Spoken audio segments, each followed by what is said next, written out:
Hello, hello. Happy Thursday. We are back with Spooktober VN Jam. We're continuing the visual novel we played on Tuesday. So let me pull that up. I was just chatting with Miski over the stream, or before the stream.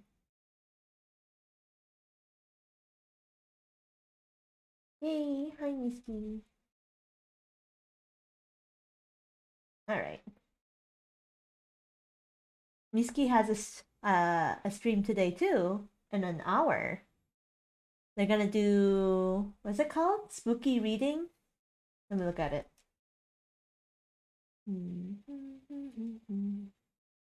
With Dr. Pulsar?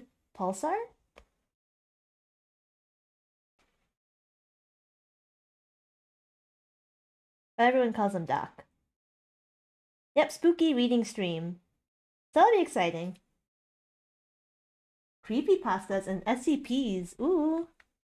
I haven't read anything of SCPs. I'm interested in this.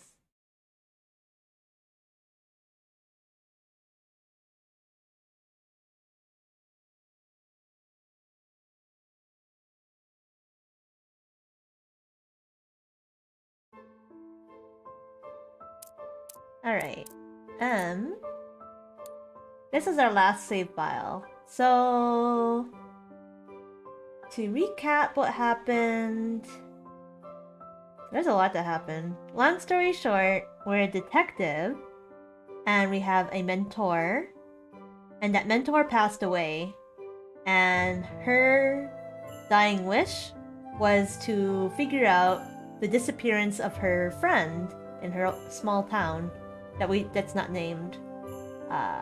And the person who disappeared is Mikami Itoha. So we go to the town and we meet the two priestesses. One is an ex-priestess because she's blind now. And yeah, and we saw a really creepy monster.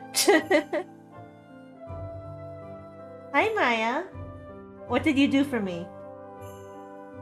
Oh, Miski said, I read a few SCPs and some are very interesting, but there's so many of them though. It was a lot last time. Oh yeah. I'm talking about this at the end now. Yeah, it was a lot. It is interesting. Interesting. Yeah, I hope I can catch it, but it's okay if I don't. I can always watch the VOD. You failed your Ace Combat 7 mission just for me? Aw, thank you. Wait, how much time did you put into your mission to fail it? Just for me. Aw. I'm honored. Uh-oh, how long? 40 minutes? That's a long time! Maya, you shouldn't have. Oh my goodness, I'm sorry. That's a lot of time to put into a mission to fail. But, you know? Ah. Okay, that makes more sense. I'm sorry. I hope that you'll get it the next time. Maybe stepping away from your Ace Combat will, you know, be better for you. You're trying to get an Ace ranking in all the missions on hardest difficulty. Oh, okay. That sounds like a lot. I respect you. That sounds like a lot. Good luck. It's fun. That's good. I'm glad you're having fun. I mean, why else would you do it? To torture yourself? Hope not. Alright. Alright. Yeah, why else? Okay. Back to the story. What just happened? Oh yeah, we got one of our strings cut. That's a... we were talking about... I forgot to mention the stringless god, but yes. There's a religion in the small town, and the priestess overlooks the shrine dedicated to the stringless god, and she cut one of our strings. And I chose my thin string of hatred to get cut. So yeah. Soaking in the hot springs, I realized that the day went by without thinking much about Mikami Itoha. Now, Mikami Towa was on my mind. Whoa! She was a pretty person. She had pretty eyes, a pretty voice, pretty hands. Although Towa had said that Mikami Itoha... It's like Towa and Itoha are so similar that I'm like, oh my gosh, am I saying the wrong name? Mikami Itoha was her older sister. She didn't treat the deceased as such. I feel like we're on Towa's route for some reason, even though we spent more time with Shiki, who's the other sister that's blind. We've become a simp.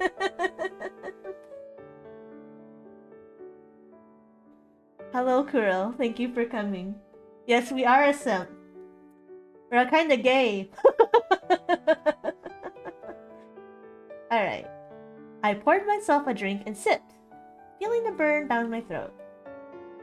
Comfortably adjusting to lean against the edge of the pool, I lowered myself so that the hot water lapped at my shoulders and soothed away the exhaustion from the day. That sounds nice. I was warmed up in and out. I don't think I'd like drinking and going in onsen. I think that's a little too much heat. Thinking about Towa, I suddenly found my heart skipping a beat. Was it alright to think about another girl while naked in the hot springs? Absolutely. It's more than alright. I sputtered, nearly drinking in the spring water. I sat up and drank a bit more alcohol.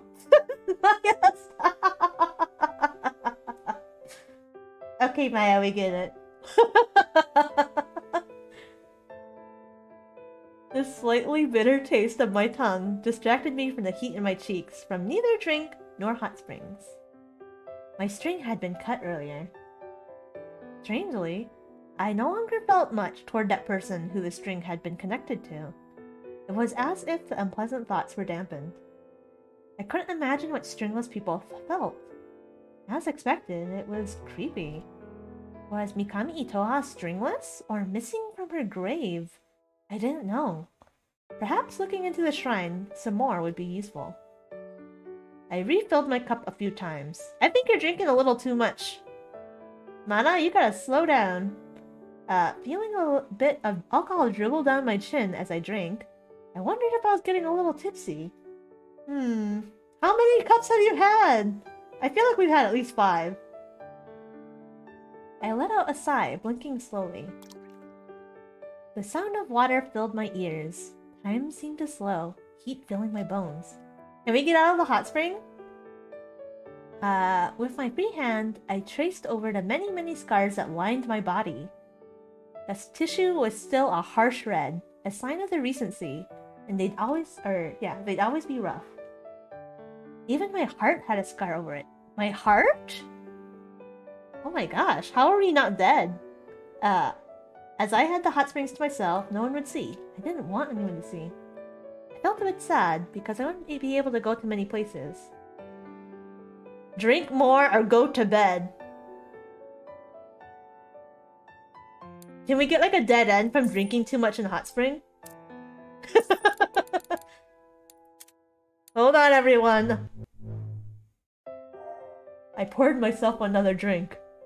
Choco liked alcohol a lot, and I picked up the bad habit. Why am I saying rabbit? Bad habit from.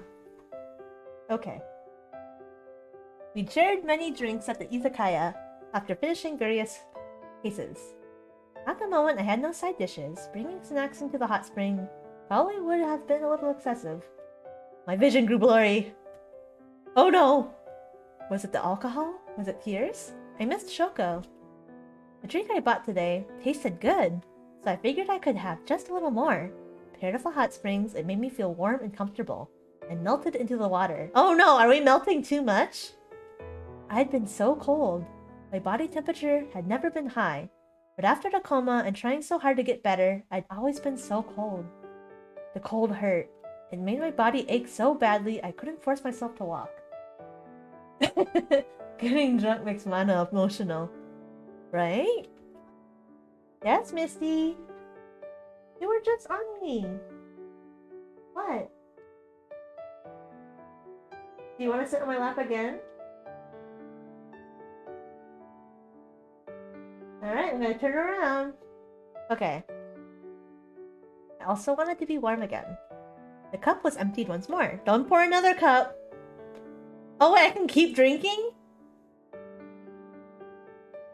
Guys, we're gonna make some bad decisions tonight.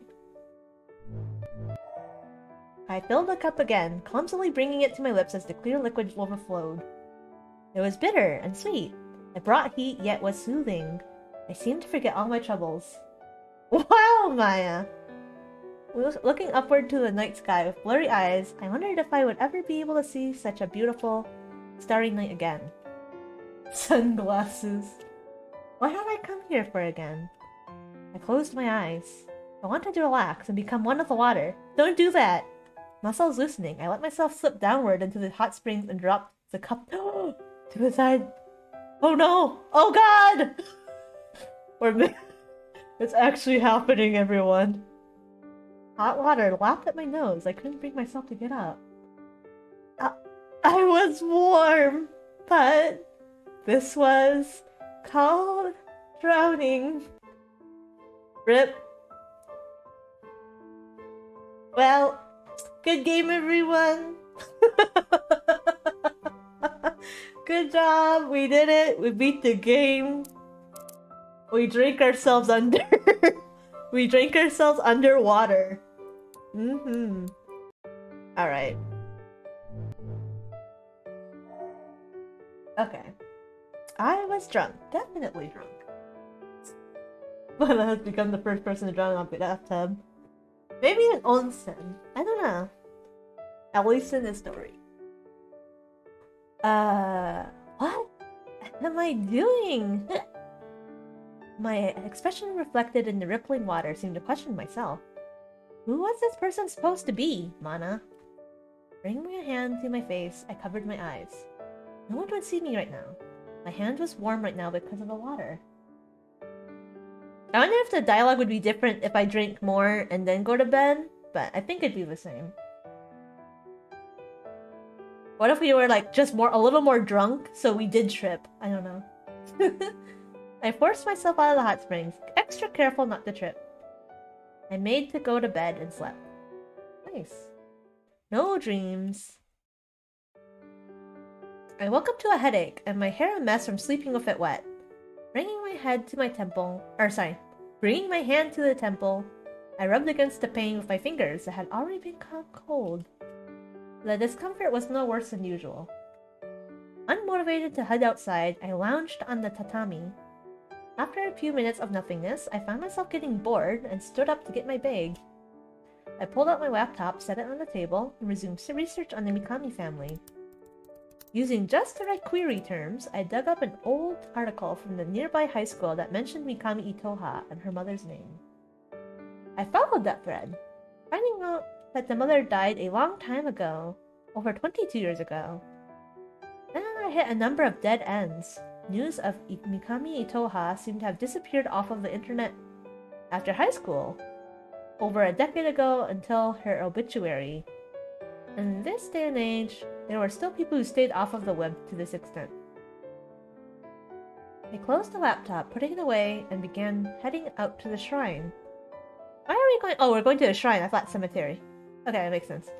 Keeper had given me an offer yesterday to learn more about the shrine. Would looking into the stringless god help me understand what happened to Mikami Itoha? And would I be able to see Toa again and she would look at me with her pretty eyes and maybe I can touch her pretty hands? Or would it reveal the truth about the strings that I'd always seen? Shiki! As I finished climbing up the stairs, I bumped into the blindfold girl. Her name was Chiki. Hello, detective!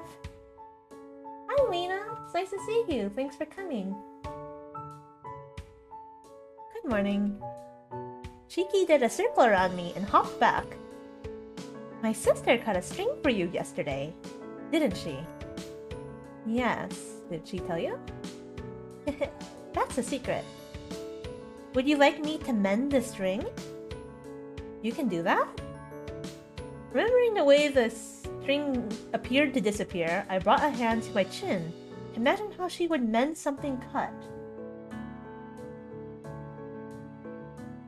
Hey, how are you doing, Lena? I hope you're doing well. Also, I forgot to ask how everyone else is doing. Maya, Kuro, how are you doing? If you want to say. I hope everyone's doing well. We're almost at the end of the week, but that means I have to start work tomorrow. Shiki. Only for recently cut ones done by other people. So, what do you say? Oh, so we can get it mended. Interesting. I feel like... What should we do?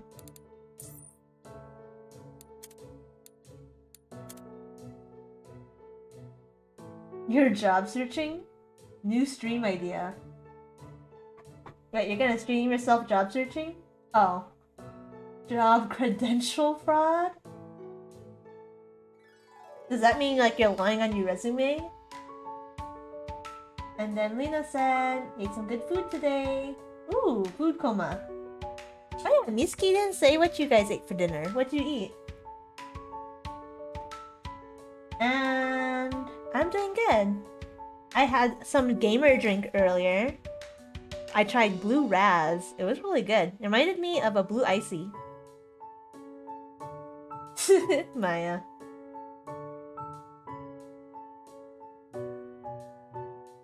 Alright, do I want to mend my string? Would this make Toa angry? I think maybe in this timeline, we're going to decline. And see what that does. Like, what does it do if we cut our string? And keep it cut? Oh, but I don't want to say no to Shiki. Shiki, we went on a date. I chose you. Oh, man. Okay. Because I chose Shiki for our date, I'm gonna accept. I slowly nodded. Seeing as I had a string cut yesterday, I found little harm in having it mended. We chose you, but you didn't choose us.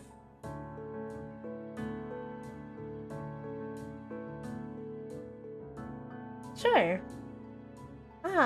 Will your sister be upset if you do? That's thoughtful of you, Detective. It's okay. She'll know it was me. She danced down my question. I didn't want to add to their sister's conflict. She reached out to the air before me, making two pieces of invisible string in her fingers. Miming the action of moving them close together and tying, she mended it. With a pop, a string appeared before my eyes. A delicate butterfly knot tied it together, and as it swayed in the air, it unraveled the knot on its own, revealing a repaired dark line. Okay, interesting. Mending felt like nothing. I thought about that person again. I didn't like them, he who the string was attached to. So that's it. That's it. This should be a black string. You can see it? I can't see, but I just know.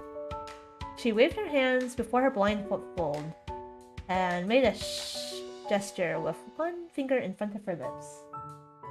Oh, it's an X?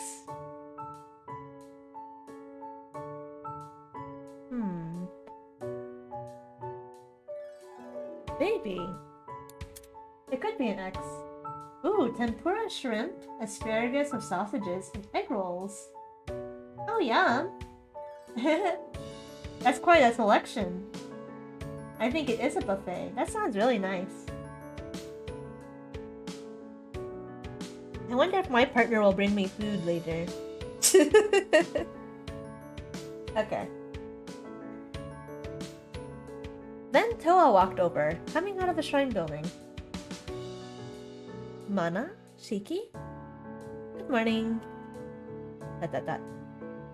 I came here because I wanted to talk with you, but I suddenly don't know what to say. Is it about what we were talking about yesterday? I'm I know I can't change your mind. You won't be able to change mine either. Just don't get into trouble, alright? That's my line.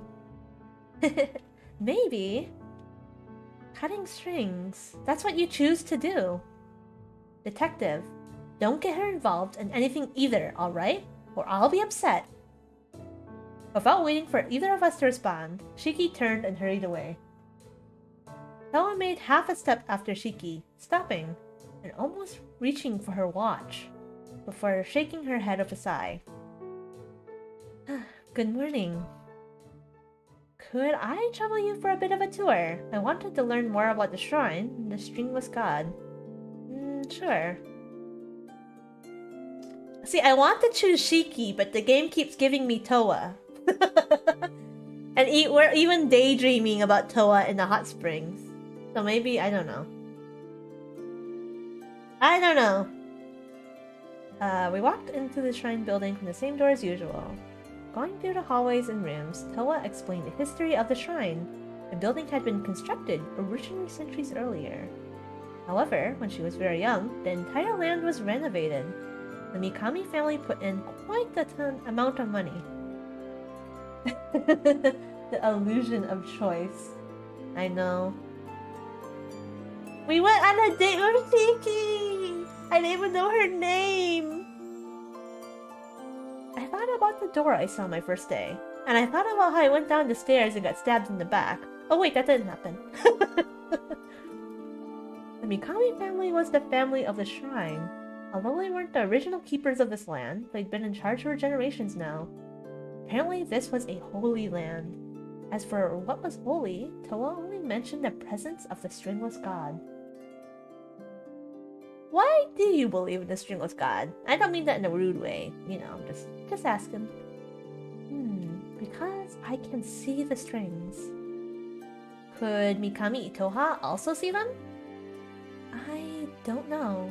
That woman is a holy woman, but I don't know. Toa relit the candle in the altar. Could I talk with the person who's being purified today after the purification? I'd have to ask Keeper. Then my stomach growled. Sheepishly looking down, I pulled out my phone to check the time. We split for lunch. We could have had lunch together! Man, I can't have anything in this game! I returned to the shrine, finding a few townspeople already present. It was already evening. Before long, the event started. A woman with strings made her way to the front, sitting down in the chair for cutting. How unnerving. I pinched the bridge of my nose and wondered what color her final string was. A hush fell over the crowd as Toa appeared. Toa took an invisible string between her fingers. No matter how hard I squinted, I could not see. This is the last string binding you. May the blessings of the stringless god be with you on your path to freedom. She spoke with a clear voice, holding on to the string that must have been reflected in her eyes. My gaze was drawn to her slender, pretty fingers that held such power. With a sharp movement, she cut the string. The townsperson shook with joy, crying out as she fell to her knees, hands clasped together in grateful prayer. She is pure! After applauding her words, the crowd soon fell silent into prayer. Oh, we're having this again? Oh wait. A tap on my shoulder jolted me out of my daze. In my surprise, I nearly tripped over, only saved by the cool hands of the tapper. Toa mentioned that you wanted to meet with a purified party after the purification. As such, I'd like to invite you inside for a talk. What were your thoughts on the ritual? Amazing, again. And about our priestess? Eh? Ah, I like her. I'm glad to hear. I followed Keeper inside the shrine building, entering again the familiar altar room. Bowing at the entrance, Keeper left. I took out my phone to fiddle with as I waited. Yes, Missy. Yes? What is it? You want to come over here? Misty, come over here. Okay, 1 second. I'm gonna pick up Misty. Misty? Oh, are you trying to tell me you're hungry? Are you hungry? You don't even want... I just fed you, silly.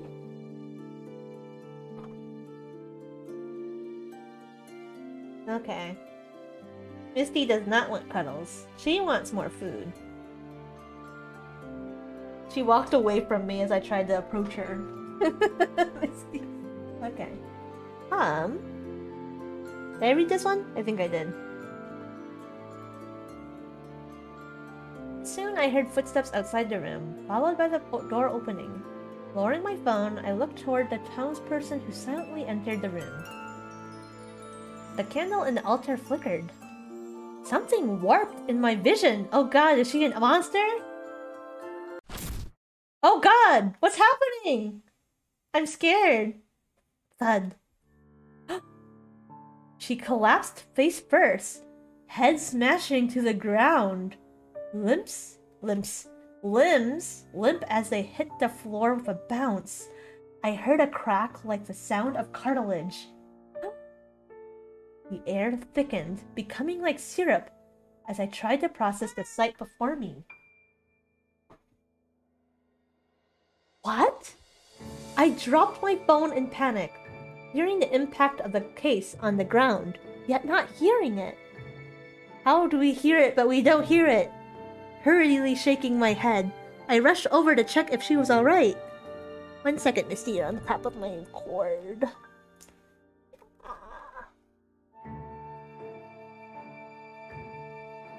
Okay. The woman made no sounds. I rolled her over, forcing my hands under her, and searched for a breathing or a pulse. I found neither. She was dead? I had to do something. Was this a stroke? A heart attack? Some other issue that could cause a person to drop dead? No, I wasn't a doctor. I couldn't do anything. I stumbled backward, tripping as I grabbed my phone from the floor. I tried to unlock the device to call emergency services with shaky hands. Vertigo overtook my body, causing my phone to drop again. I reached for it, only for a sharp wave of nausea to pierce through my gut. Buzzing filled my ears and forced my twitching hands over them to block the noise. I heaved, but nothing came out. For a fraction of a second, I heard an angel. Then something began to change about the woman prone on the floor. Her body twitched, convulsing at the chest once, twice, thrice. Oh jeez, I don't like this. I don't like this at all. She seemed to rise to her feet. A tiny darkness broke through her flesh, tearing out of her like a creature born from an incredibly soft egg. It was hatching! A monster! Oh jeez! A dripping darkness crawled out from its egg and was born. You're very special, Shirasagi-mana. All went black. When I opened my eyes, I was outside. Standing amidst the townspeople mingling, I was halfway through eating a cookie as I recoiled from what I remembered seeing. As such, the cookie went down my throat the wrong way, sending me into a mild coughing fit. Ah! Jeez! Oh jeez, I was not expecting that. Toa, who was standing beside me, gently patted my back and handed me some water. Are you alright? Hahaha. Did we say something surprising? It's got eyes. You're right. It's got a mouth too, Maya. Monster and woman. I wish I had a voice changer. I don't. You've always had a good sense of humor. Maybe the joke was just too good. Noise. I knew that the monster said words, but it was just noise in my ears. My skull seemed to buzz, and I gripped my hands tightly to not block my ears. Ah ha ha ha. Yes, just a little. My left eye twitched. The person purified yesterday was talking of a monster.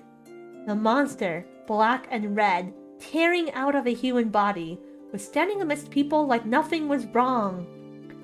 It had claws and teeth and terrible eyes, but no one seemed to see. No one's really, or just accepting it? I don't like this. I'm trying not to look at it. Drip, drip, drip. Monster, human, monster, human. There were monsters and humans standing together in this circle.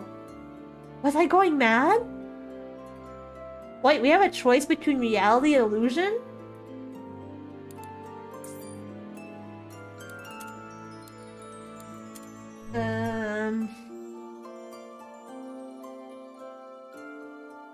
I wonder what a reality would do.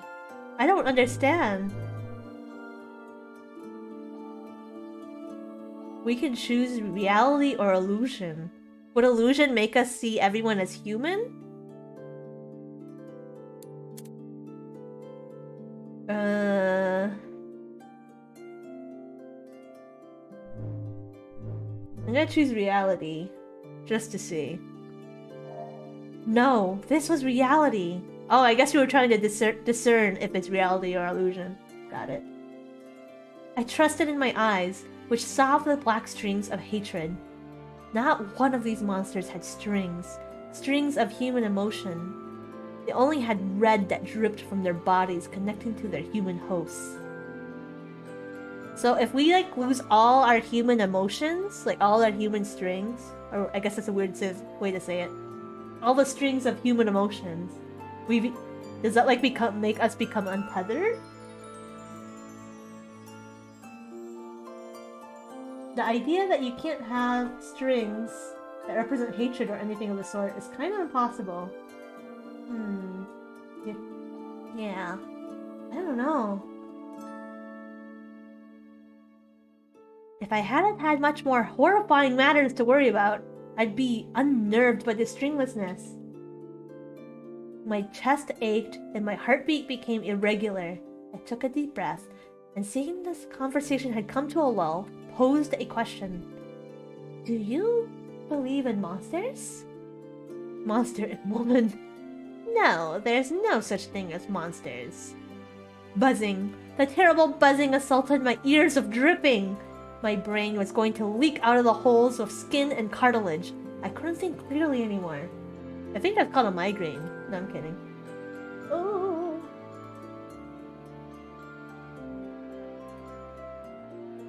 Luckily, the gathering soon came to a close. I hurriedly made to leave, surprising even myself with the pace of my legs. Just walking away made it easier to breathe. Oh, fresh, cool air touching my lungs made me realize how dense, with wrongness, the atmosphere had been for me. I heard footsteps behind me and turned around. What is it? I wanted to invite you for dinner. Dinner? My mumble was simply my brain being slow to react. We haven't had guests in a long time, and I like you. You like me? Never mind the fact that I just saw a monster and my head is dropping. Excuse me? So I wanted to see if you'd be interested in coming over. I knew that her like was much more innocent than mine. Feeling my lips curl up and unintentionally, I paused for a few seconds just to tease her. Then I flashed her a smile and nodded. Ami-san! Hello! It's morning there, right? Ohayo gozaimasu.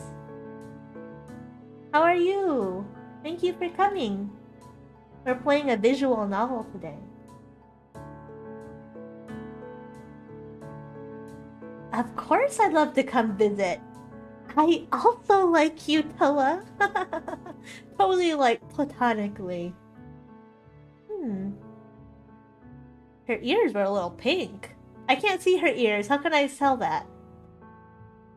Yay! Good morning. We descended the stairs together. Walking under the night sky, we headed in the opposite direction of the inn, me following after her, and eventually reached a Western-style mansion. So we're just going to quickly shove the fact that we saw a monster come out of a woman's body and that we conversed with the monster because a pretty girl talked to us? Yeah. Yeah. This sounds good. Yeah, girl, you get it. This is my house, the Mikami family home. I entered the mansion, which appeared even larger inside than outside. Holy cow, how rich are the Mikami family? Excuse my intrusion. Someone passed me a pair of guest slippers. Her personal ones held a cuter design than expected. A cartoonish cat with triangles for ears sticking out from the upper vamp. This was likely the house that Mikami Itoha lived in. Do you cook? No, we hired a cook who comes by 3 times a day. What about you? They come by 3 times a day? That sounds like a lot of pain. I cook now and then, although I'm not great at it. I mostly make fast meals. If I'm particularly busy at work, I end up going with convenience store, bentos and onigiri, and the like. Yeah, that's me. There's not much skill involved in putting rice in a rice cooker, but I'm pretty decent at washing rice. You know what I mean? What does that mean? It means nothing. Do you prefer rice, bread, or noodles? This is such a question. This is such a question to me. Rice. I'm also in the rice faction. Oh wow, we have so much in common! It's not rice for dinner tonight. That's alright, I don't eat rice for every meal either, haha. I heard the sound of footsteps, almost sliding down the steps. Grabbing the railing so as not to trip, Shiki descended the stairs behind us. Hoa! I'm the detective!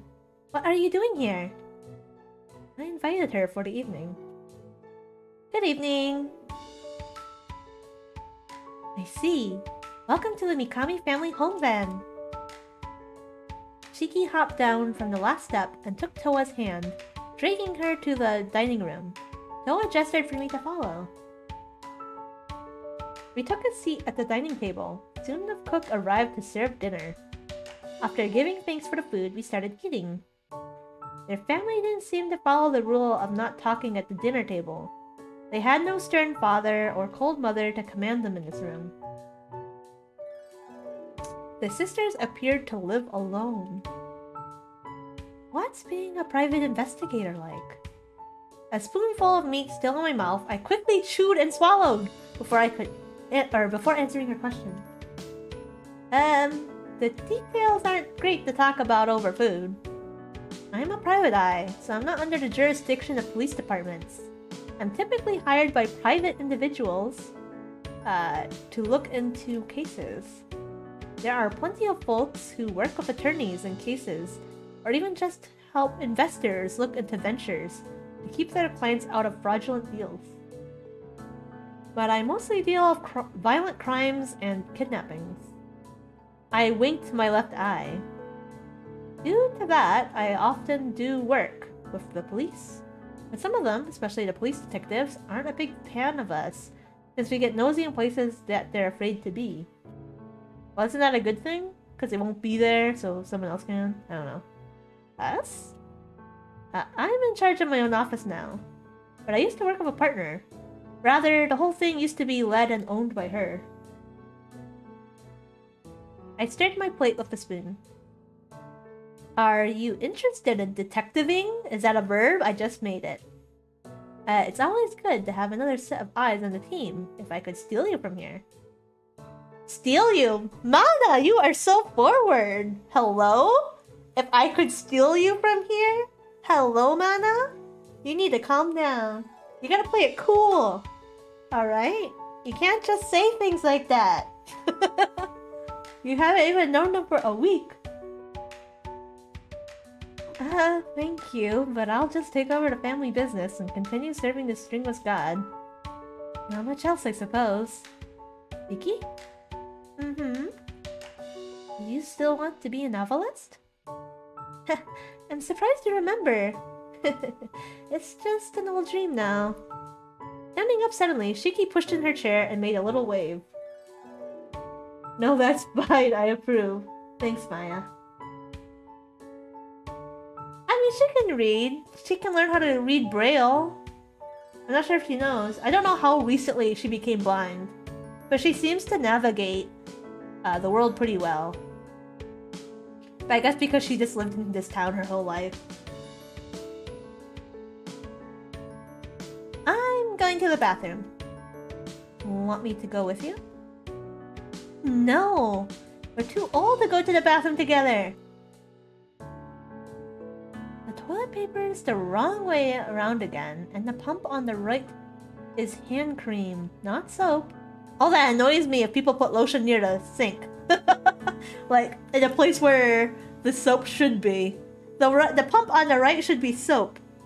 And then if you do have lotion, have it, like, in the back. Or on the left. I don't know. How could you do that? I always, like, when I go to a stranger's house, and then I accidentally put lotion on instead of soap. Oh my gosh. Yeah, the pump on the right should be soap. the pump on the left should also be soap. We got double soap, baby!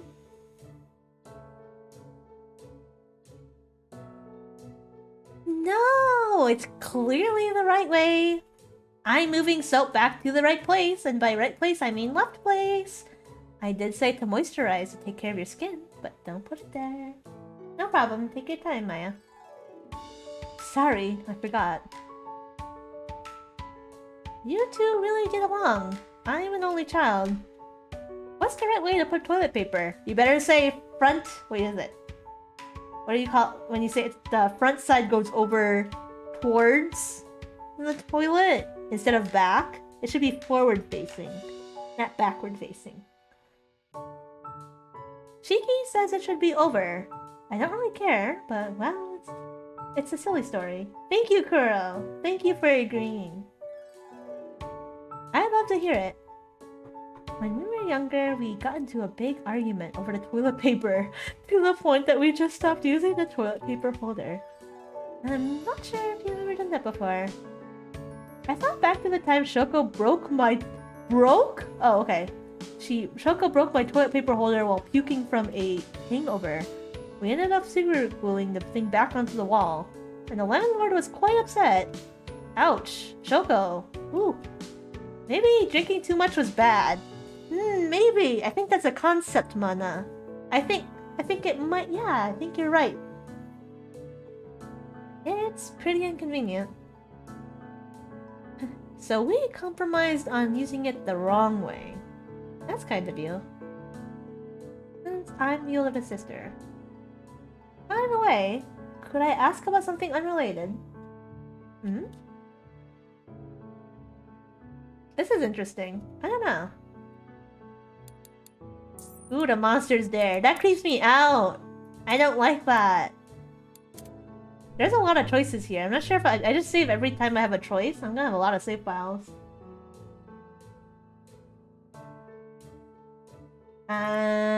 Do we talk about... Is the wife really important?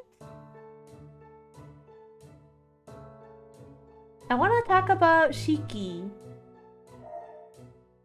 Was your sister always blind? Immediately after the words left my mouth, I regretted my question. Wasn't that too sensitive a question to ask? It was a bit blunt, yes. But you know. We're pretty straightforward in Japan. I slapped my hand over my face and quickly shook my head, watching as Toa looked down at the table, her long lashes covering the emotion in her golden eyes. No, never mind, sorry for asking. No. She lifted her head. She used to be able to see. We're identical twins, so the color of our eyes is the same. There wasn't any reason for her to be born without eyesight. I mean, I feel like we already did know that she couldn't, or she did see before, but there was an accident or something that that made her not be able to see anymore. Shiki had prettiest eyes because they were always shining. She's someone who gives me hope, not like the stringless god's hope for freedom and salvation, but something warmer that only family can give you. It's my fault that she can't see anymore. She was punished. By who? The stringless god, and... I won't trouble with you with this information. No, I'm sorry for asking. You're actually quite a kind person, even though you're nosy. I get that feeling from your strings. You're investigating Mikami Itoha, aren't you? I mean... Am I? Mikami Itoha is dead. However, you don't believe it to be so simple. Why are you investigating that woman? The questioning reflected back to me. Well, I mean, that's only fair. I get a question, you get a question. Mikami Itoha. Remembering the photo in my pocket, I took it out and passed it over to Toa. I'm searching for the truth about Mikami Itoha for this person's sake. My mentor, Shoko. I mentioned that I had a partner, right? She's the other figure in that photograph. She's dead now. Shoko grew up in this town. She moved to Taito for work, so I don't know if you've ever met her. She's a bit older than both of us, a bit younger than Mikami Itoha. Mikami Itoha was to her a very precious person. Like a lover? I'm the only one who can do this for her. So, before I die, I wanted to seek out the details about Mikami Itoha. How many times can I say Mikami Itoha in one night? Toa slid the photo back to me. I picked it up and looked at Mikami Itoha's cold face. Holding the photo in juxtaposition to Toa made me see stark resemblance between them. This strange person who greatly resembles you two. Your eldest sister? Shoko. I wonder if I knew her. Mikami Itoha once had a close friend. Ashiki and I didn't know her that well. Just that there was a person who the woman would talk to. The only external person she would talk to. Since that woman never had strings, I didn't know what she felt about her friend. No, maybe they weren't friends, but something else. This was when we were really little and that person stopped coming. But Mikami Itoha really did die, at least as a human. Wait, what do you mean by that? Hello? What? Hello? Is Itoha a monster? Anyways, looking into Toa's clear eyes, somehow she wasn't lying. I see. As we sat in pensive silence, Shiki returned.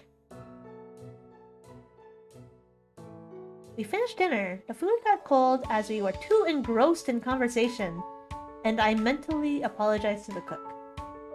Hold on, I'm gonna take a quick drink. If you also have water, this is a good time to hydrate.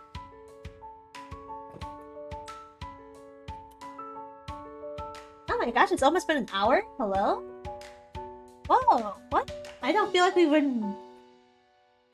I've been playing that long. Okay. Alright.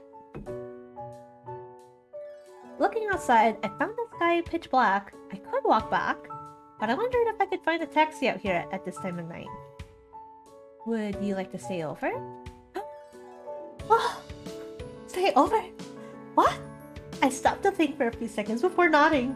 Yes, I would love to stay over, and I'd love to stay in your room. Wait, what? I didn't say that. Thank you, if it won't be too much trouble. We have a lot of guest rooms. Oh yeah, I can believe it. Pulling out my phone, I called the innkeeper to let her know that I wouldn't be there for the evening. Then I turned back to Toa. Oh! What did you hear, Kuro? You heard nothing. Afterward, Toa showed me around the house. Walking through the long hallways and up the many stairs, I realized how much I appreciated the simplicity of a 1 LDK.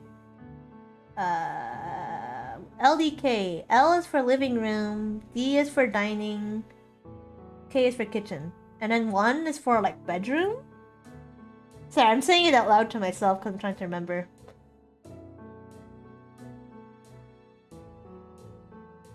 I had an apartment in Japan. I don't even know if you could call it a 1 LDK. It was tiny. There was just... I mean, I guess there was a bathroom. Or maybe the 1 is for bathroom? No, I don't think so. I think the 1 is for bedroom.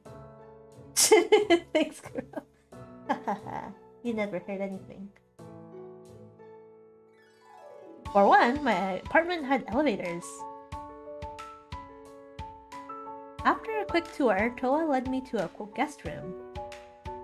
Actually, I thought that the Mikami family would have more of a Japanese-style compound. Since the shrine is Japanese-style. Ah! This is a little like a sleepover. Oh. I haven't really stayed over at someone else's place my age before. I suppose I was already too old for sleepovers. Oh, no such thing! While Shoko and I had pulled plenty of all-nighters and stayed over at each other's places, I hadn't been much of a social animal as a child. A social animal. I like that expression. I haven't either. Then I have to return the favor one day and invite you over. You're so forward. Oh my gosh. Yes. Toa, please come over to stay over at mine. I don't have a couch. You have to sleep in the bed with me. Sorry, what? I didn't say anything. I look forward to it. Then she also let out a yawn. I suddenly had the thought, it'd be nice for her to smile and be happy. No! Wait! What? No! I don't deserve to be bonked! No! I am innocent wolf maid. Look at me, the face of innocence. We're just wishing Toa to be happy and to smile. Good night. Good night. Toa left the room. But it's on cooldown. Mwahaha. Saved by the cooldown. Mwahaha. Plugging my phone into the wall with a borrowed charger, I went to the bathroom to clean up and change into similarly borrowed pajamas. I rolled into bed and closed my eyes. Sleep came quickly. Are we gonna get a dream again? Ooh. In the middle of the night, I jolted up in the bed and gasped, grasping at my chest, feeling the rough texture under the cloth. I couldn't remember what woke me up. I checked the time. I hadn't slept very long at all, but those two probably were in the realm of dreams. We don't even know where their bedrooms are, do we? I could close my eyes again, or get up. Definitely get up! Definitely get up! Oh my gosh, look at all these save files we have. We do have an ending guide on the game page that I might look at. But let's see. I'm gonna wander. I'm gonna be a little troublemaker. Apologizing to Toa internally, I slipped out of bed, feet grazing the cool floor as I found my slippers. Also, if you ever see the mouse cursor just here, you can poke me. Because every time when I look at the VOD and post, I'm just like, oh my gosh, I left the mouse cursor in the most random spot. So you can always poke me if it's bothering you, because it will bother me later. Ah! I don't deserve this! The halls were dim and silent, enveloped in quietude. Most of these rooms were unused. I cracked open... did I say that right? I cracked open an unfamiliar door, peeking in, and found a study of sorts. I promptly entered. Is it really okay for us to be going in here? I mean, I did decide to wander around, but I don't know, I feel kind of weird about this now. As I did, I nearly tripped over an item on the floor. Whoa! I stumbled for balance, only to step on and slip again on a book, softly thrown on the ground. Yeah, this place is a mess. Groaning, I waited for my eyes to adjust a little before continuing. The study was dark, so even as my pupils dilated, I couldn't make out much. I felt around the bookshelf, squinting. Amidst theological books for all the religion of the world, a few biology books and foreign language books, I found an inconspicuous journal squeezed in the cracks. Wait, how were we able to find this if it's so dark? On the cover was the owner's name, Mikami Yasunobu. That's the dad. As I started opening the journal, a photograph dropped out from between the pages. Are you gonna show it to me? It fell to the ground with nary a whisper. I crouched down to pick it up, finding a picture of a woman. Even in the lack of light, I could tell she was a beauty. On the back of the photo was a love note with her name. This was Mikami Yasunobu's wife, Mikami Itoha's mother. She didn't look like the girls at all.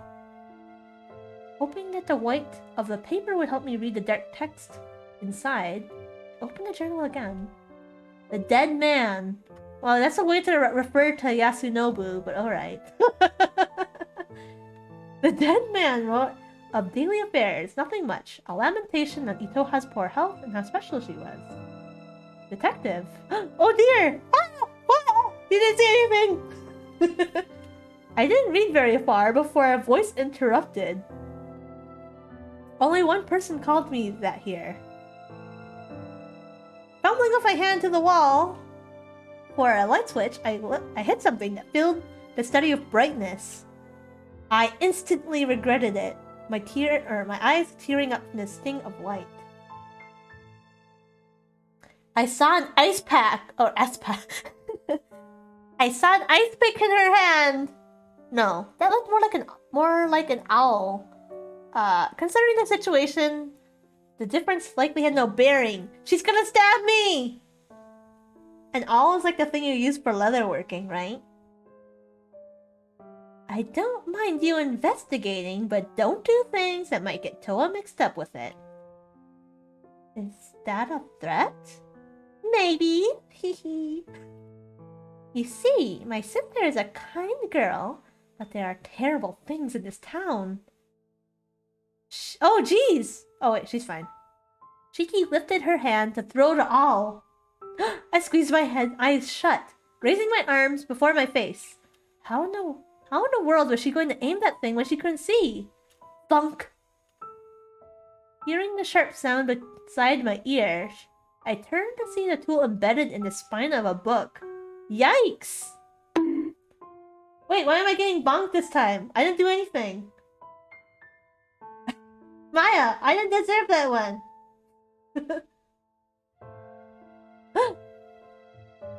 You shouldn't throw that type of thing at people.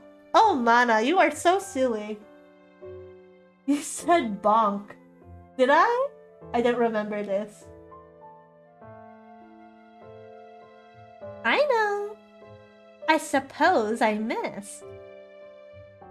Let's go back to bed. Let's go back to bed, detective. Girls need their beauty sleep. Oh geez, she almost murdered me. Oh jeez. Is Shiki the one who stabbed me in the back? When I went under the shrine? I don't know. I was trying to date Shiki, but is Shiki not like evil, but like, I don't know. The more sinister one? I have no idea. Shiki tugged on my jacket and led me out of the study. Returning to bed, I had trouble falling asleep, but eventually morning came. You think Shiki gained points for Kuro? I like both of them. I'm trying to go for Shiki, but the game won't let me. They won't let me! I had breakfast together with the Mikami twins and headed out with Toa. Toa informed me that some members of the shrine were finishing the last-minute preparations for the thread-cutting sword dance tomorrow. The dance is tomorrow already? She would go meet them, and I tagged along. We went to the shrine early. Would you like me to cut another string for you, Mana? Nah, Team Toa. Interesting. We already got teams here? I didn't pick a team yet. I guess I'm leaning towards Team Shiki. Although I do like Toa. Man, you can't give me two girls. You can't. Alright. Thinking about the strange feelings that rushed through my body as my string was cut, I shook my head. I would become strange. I might become a monster. Why am I not thinking about the monster that I saw yesterday? Was I so distracted with Toa's beauty that I just forgot everything else? I think that might be a possibility. No, thank you. There's a correct order for events, and I think now's not the right time. Toa nodded. Before long, a handful of townspeople gathered at the shrine. While working on final touches to some event details, they chatted about the dance and many miscellaneous topics, such as people who moved to the city. Maya says, you can! Wait, what? I can what? I forgot my supposition. I forgot what I said. An older townsperson called out to the group off to the side. Oh! I'm not ready for these! Ah! I don't like this. They approached a squad of monsters, dripping red and black, bursting out of human bodies in broad daylight. I really don't like this. Just gotta say, I knew there's monsters in the games. I don't like it. My shoulders stiffened and my body froze, but no one else was reacting. Is this just normal to them, or can they just not see it? Drip. Was this reality or illusion? Oh, they're giving me a choice again. Right up here. Reality? This had to be real. I wasn't such an insecure person that I doubt the eyes that I built my livelihood up upon. What a terrible thought. How was I supposed to deal with monsters that only I could see? Keeper, with her light hair, stood out among the crowd as the only human. Yet, she, like the others, had no strings. Is Keeper also a monster, but she just has like a human form? I don't know. I'm glad to see you're so interested in the shrine. You come here almost every day. Ah, sorry for intruding. No. We're very happy to have you here. Please, visit and spend as much time as you'd like at the shrine. Yes, shrine. Have you ever thought about becoming a priestess? Perhaps exploring the unknowns of not just the human world, but also beyond? Your eyes are also special. They're wonderful. Why do we have this eye? Everyone paused to stare at me, at my left eye. Even Toa. Toa, don't look at me like that. Don't look at me with your special eyes. The monster seemed to squint at it, glancing toward Keeper as if to ascertain her words' meanings. There are many red eyes and teeth pointed toward me. Our guest does have a golden eye. Maybe that's a blessing from the stringless god. Aha. If we can convince you to stay around, we'll be able to have a 2-person dance again, or even 3. It really is a shame about our other priestess. Getting some summertime rendering vibes. That's what I was thinking, Curl. I was thinking that last time we played. I do not like it. I have a bad feeling, and that's not just because the monsters are looking at us. The monsters buzzed. Isn't that a big statement, even as a joke? I can't remember the voice I get for Elman. If Keeper says so, then everyone should be fine with it. Our priestess also likes you. Wink? Just kidding, I did not wink. I looked toward Keeper beseechingly, only to get a chuckle. I'm not joking. Please do think of it. The group chattered, buzzing and dripping, intermingling of human speech in a cacophony of sounds that filled my ears. I couldn't understand any of it. Keeper clapped, interrupting the noise. Now then, we've chatted long enough. Let's not bother the two girls and continue with the last of the preparations. It's either going to be a long day or a short day. Or it could be a middle day. We'll let the priestess practice before the dance. Keeper passed over a long-wrapped object in her hand to Toa, and then made a low wave. Bowing, Keeper led the others away. Left behind were only Toa and me. Haha. What monsters? There's only a beautiful woman in front of me now. I'm not gonna think about that. She unwrapped the long item, placing the cloth covering to the ground. Okay. Revealing a hard, dark object. A Japanese sword. With one smooth stroke, she unsheathed it, revealing shining metal. Is that a real sword? Yes, and I can stab you. Just kidding. I reached out my right index finger to touch the blade.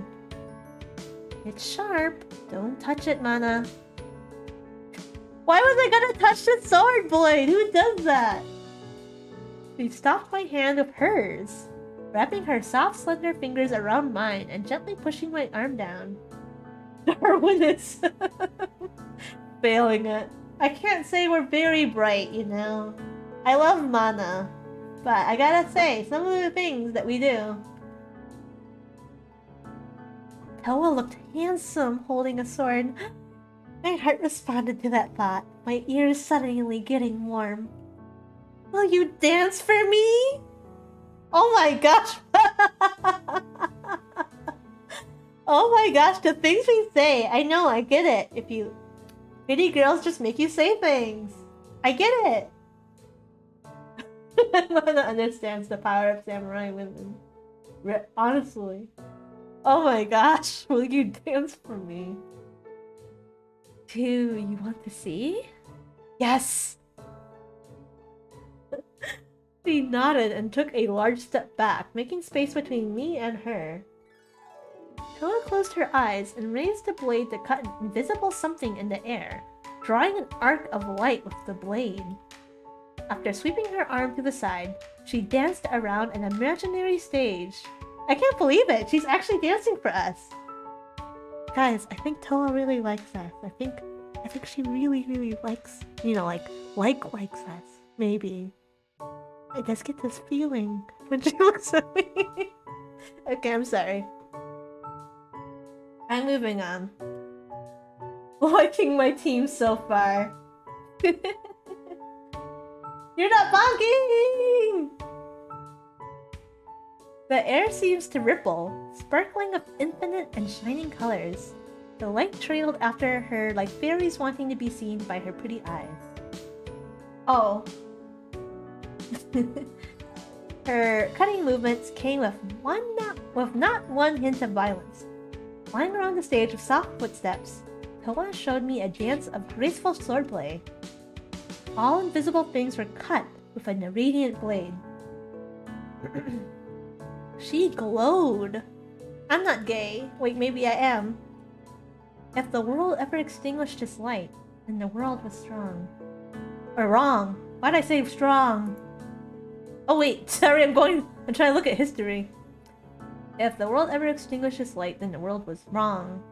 Oh, so we're talking about her as the light. Got it. Transient, the dance ended as soon as it started. Toa slowed her movements, raising the sword to the sky as if offering light, and lowered the blade sheathing it.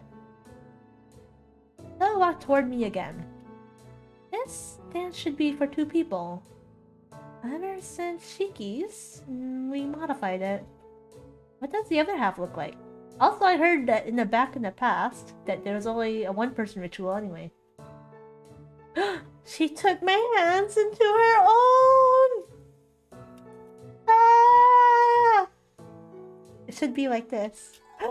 And led me! I stumbled into the steps of the choreography. We spun and danced across the imaginary stage with the sheathed sword nested between her and my hand. She looked me in the eye, her smile making my heartbeat quicken. She and I cut invisible things with a sword that could not cut, a sheath that was not sharp, yet our movement still glittered like droplets under the sunlight. I saw imprints of strings, the strings of the world, colors that made me abruptly think, this world was beautiful. Had the world always been this... Has this world always been so wonderful? Is it because I'm holding hands with a beautiful woman that I think the world is wonderful? Nah. Or was it? I didn't know when we finished. If only I had had the chance to see both priestesses perform. Afterward, Toa practiced some more. I lost track of time. I was just staring at her the whole time. I have something to show you. I'll show you Mikami Itoha. He's showing us! That was a big gasp. Oops, my bad. Oh my gosh. You guys seeing this? She trusts us. Her voice went very, very quiet for the last two words. Huh? Nani? Moichido? Without saying another word, she led me onto the door I saw my very first day. I had completely forgotten about it. At that time, unable to uncover its secrets. Although I did try to, but I got stabbed in the back. She opened the door to an endless flight of stairs and we began to walk. Then touching the cold wall, looking at her back in the dim lighting, I followed her through the darkness. No matter how many steps and turns we took, the end was nowhere. Hey Toa, can you carry me please? My knees began to ache and my lungs hurt. Feeling embarrassed at how out of shape I was, I tried not to pant. Look, you got stabbed in your chest. It's okay. Shiki doesn't know about this. Finally, she broke the silence, slowing her pace. Wait, were you the one who stabbed us then? Mikami Itoha is dead. She died and was buried in a private funeral. We were there to see as Mikami Itoha's remaining kin. Or as her remaining kin. So Shiki doesn't know about this. Then we continued down. Down. Down. After endless steps, she stopped. I bumped into her back, only not falling over thanks to her steady posture. We had reached the floor. Passing through a section of darkness, eyes slowly adjusting, we made it to a cramped room. In the room sat a glass coffin. Mikami Itoha. The woman had been supposedly dead for years, yet not a cell rotten. Like her grave, her body had no strings that I could see. Is she alive? No, Mikami Itoha is dead. Toa traced her hand over the glass, and then retracted it, as if touching something disgusting. Indeed, the woman was not breathing, looking not a day older than the photo in my pocket. Mikami Itoha's unrotting corpse slept in a crypt beneath the shrine. But how? It's not scientific for a body not to rot. There are scenarios where they can be preserved well, but never this well. What is Mikami Itoha? Shoko, you really did it this time. Mikami Itoha was dead. Mikami Itoha was not dead. What a thing to say to Shoko's grave. I found the person Shoko had been searching for, but this wasn't a satisfying conclusion. Deflated, I lowered my shoulders and sighed. Case closed? No, but I didn't know if I could find anything more. Thank you, Toa, for showing me this. I'm not sure what to say. I have many questions, actually. No. She paused, also staring at Mikami Itoha. That's alright. What? I didn't see this one coming. What? Oh no, you're gonna tell me something terrible, are you? Aren't you? I don't like this implication I'm seeing right now. Please don't say it is so. Alright, I'm gonna move on. Mikami Toha is my mother. The woman who gave birth to us, incubating ourselves with her cold body and forcing us into the world, if that can be considered a mother. We are children of a holy woman. That was what both my father, her father...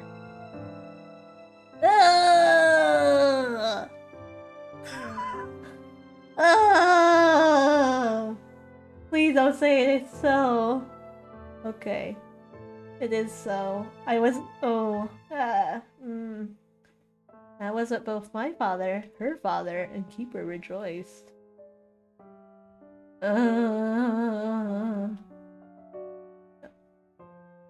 So that's why they don't look like the mother.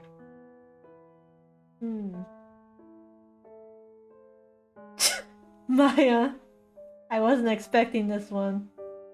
Do you think that such children like us are unnatural, Mana?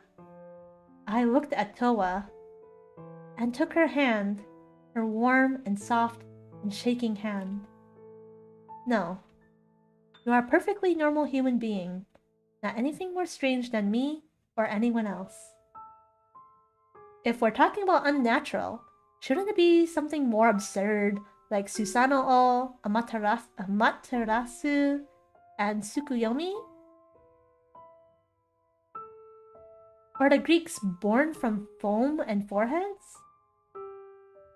That popular savior figure in that certain Abrahamic religion was also born in an unusual way. A pretty girl out of a sleeping beauty isn't so bad. Wait, so she gave birth when she was, like, dead? I'm trying to think. If they're 22, and she died 25 years ago... Oh no, how? Actually, I don't want to know how. Oh no. Okay, I understand what they were trying to say to me now. I was so distracted about the father bit that I completely didn't think about this part. About how she was dead and she somehow gave birth. Yeah. Okay. You're prettier than her though. Nana, is this the time? Is this the time? If you're trying to cheer me up with flattery, it's working. It's not flattery, just the truth. I really do think you're super hot. Wait, what? Don't let me poke around the small room for a while. The restriction on opening the coffin. I found no explanations for the sleeping dead woman. With nothing else that I could do here, we made to leave. Spoken like a true simp. We all could learn a thing or two. We trudged all the way back up the stairs. I never wanted to lift my feet back and forth again. Toa, can you please give me a piggyback ride? Please?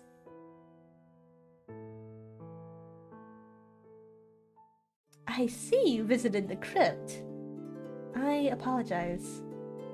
No, our special guest is welcome to see our holy woman. In fact, I think we will keep our special guest here forever. Just kidding. With those pretty eyes and pretty back, I need a piggyback ride. Right? I think she could do it. The time for salvation is nigh. The dead will return, and everyone will become free with the greatest blessing of the Stringless God, monsterism. I'm happy you can get closer to all of us, Shirasagi-mana. We would love for you to become part of this grand ritual of shining light, a third priestess. I had no idea what Keeper was talking about. I'm really tired from going up all those stairs. Yet, a part of me believed in what she was saying, that a stringless god existed and could be worshipped. What exactly was salvation? After all, these strings must have had meaning. I'm just a tourist. My invitation is always open. Have a good evening, you two. Tomorrow will be a good day. I followed Toa inside the shrine to the altar room where she lit a candle and prayed. You should come over, wink, and have a few drinks with me. Wait, what? I didn't say that. Actually, I did say that. Sure. Whoa! We got it! We're in there! We're in there, boys! We got this! Okay. Do you drink often? She shook her head. We did it, boys! Yes! Maya, you get it, yes?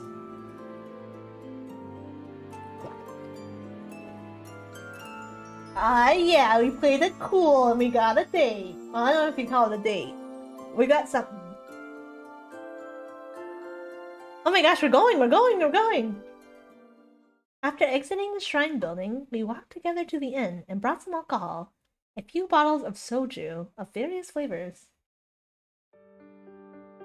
The innkeeper greeted us with a wink, just kidding, when we entered the inn. Then we promptly made it to my room. Letting Toa take a seat, I set out our spoils. You know, I am very interested at how unperturbed Mana is from seeing monsters, like, 3 times now? We saw monsters 3 times now. But every time we see a pretty girl, we're just like, whoop, no monster.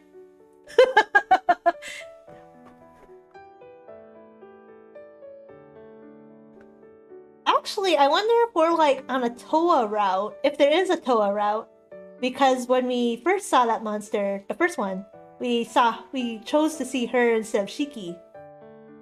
I wonder if that's the indicator.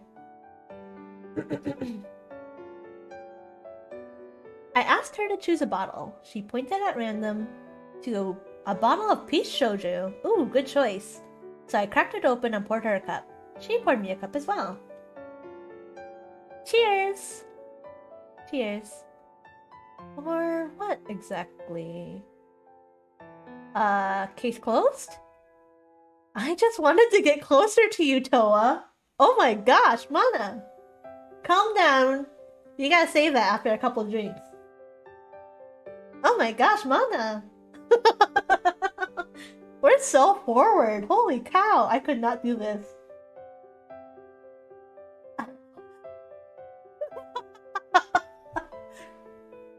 I also want to get closer to you, Mana. Whoa! It's happening! It's happening! We drank, chit-chatting about random topics. I noticed sometimes she would simply raise the cup to her lips and sip if she didn't have anything in particular to say. I feel this, Maya. I feel it! How do you like the flavor? It's like alcoholic juice. Does it really have 25% alcohol content? Dang, is soju really that strong? I can't remember. I mean, I like the flavored ones because it doesn't taste like alcohol. Maybe it's a little similar to shochu. I like it. I also like shochu. Toa, you are a woman after my own heart. It's a relatively sweet type of alcohol, especially the flavored ones. I'm partial toward it since it's easy to drink with other people. Umeshu and shochu are nice too. I'm not a big fan of beer. I don't like barley tea too much either. Do you have a favorite drink? I don't know. I don't drink enough to know.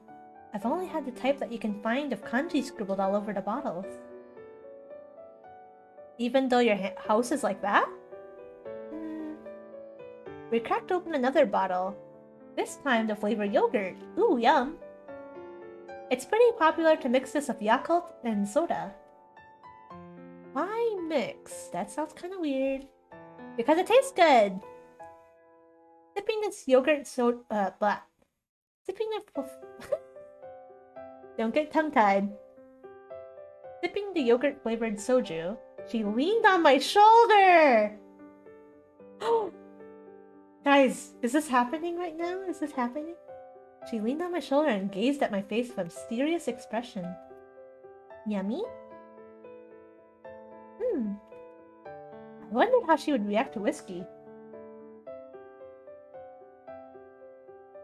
Are you seeing things, or is Toa blushing right now? Wait! I'm getting bonked!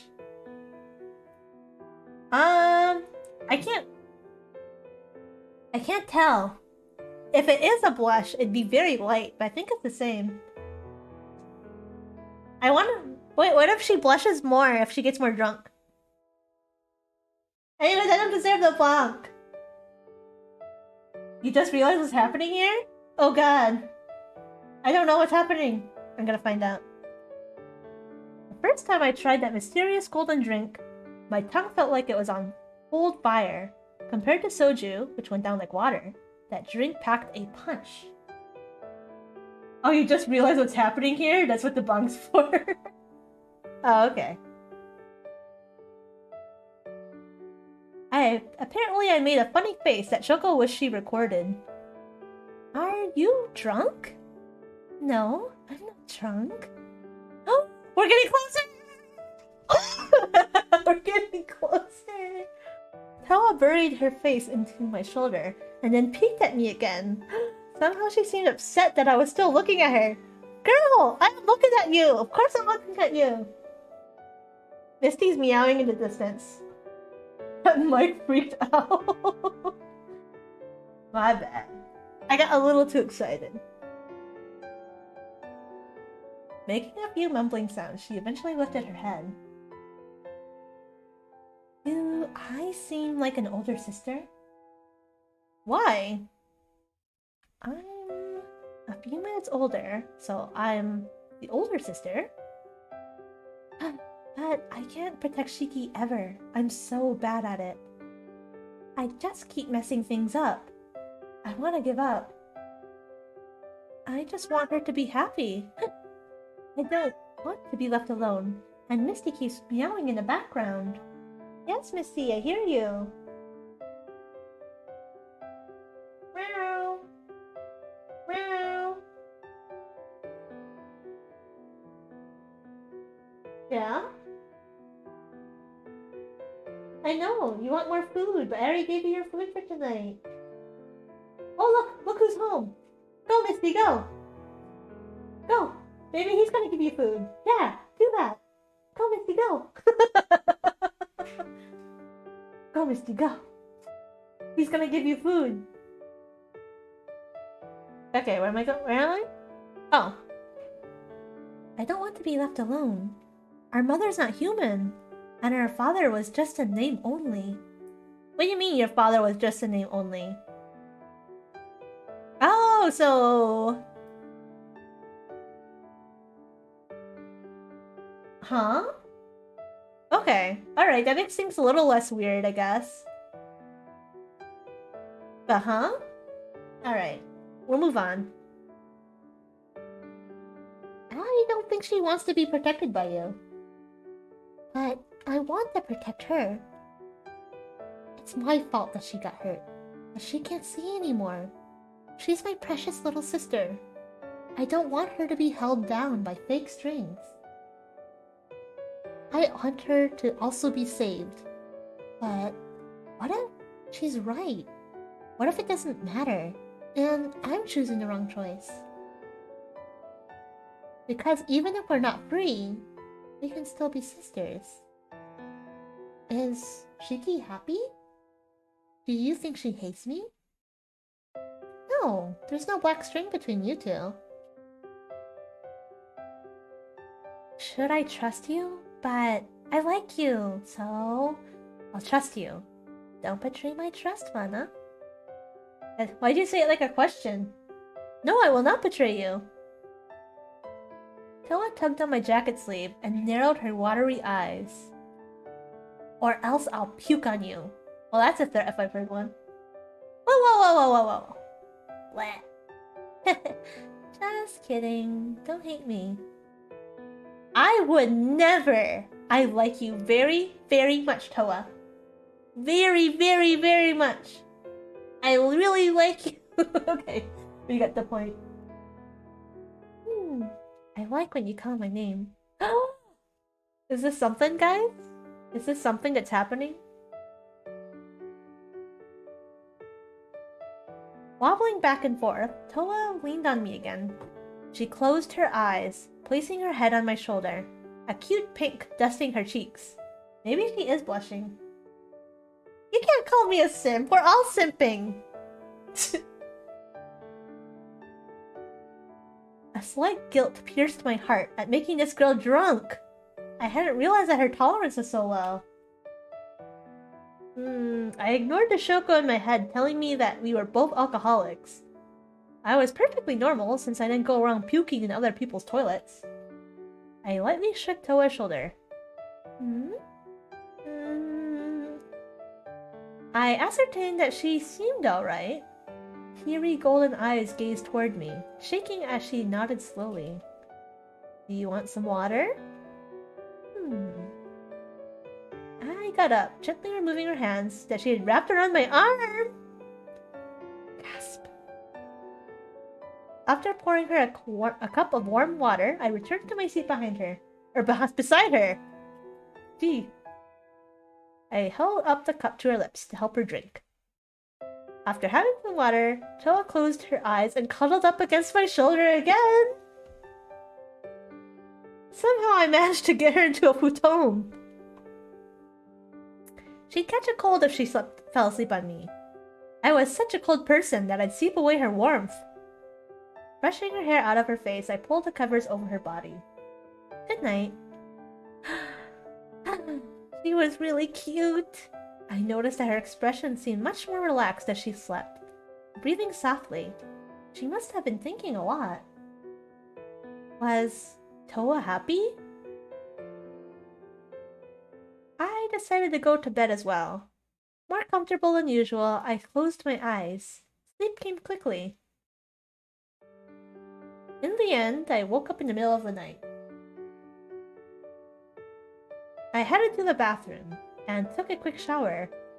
Feeling hot water run past the rough marks across my skin, I saw a Frankenstein's monster reflected in the shower glass. I wiped myself off and started putting on a change of clothes. Underwear first and then shirt. I preferred that order of dressing. With my shirt partway on my shoulders, hands wiggling through the sleeves, I heard a sound.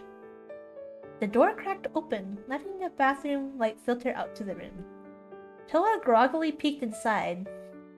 I clutched my shirt over myself, knowing that it wouldn't hide anything. All these scars were in plain view, ugly and red. Get out!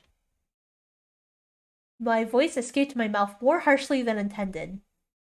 Jolting in surprise, she quickly closed the door. Misty, you want to come up?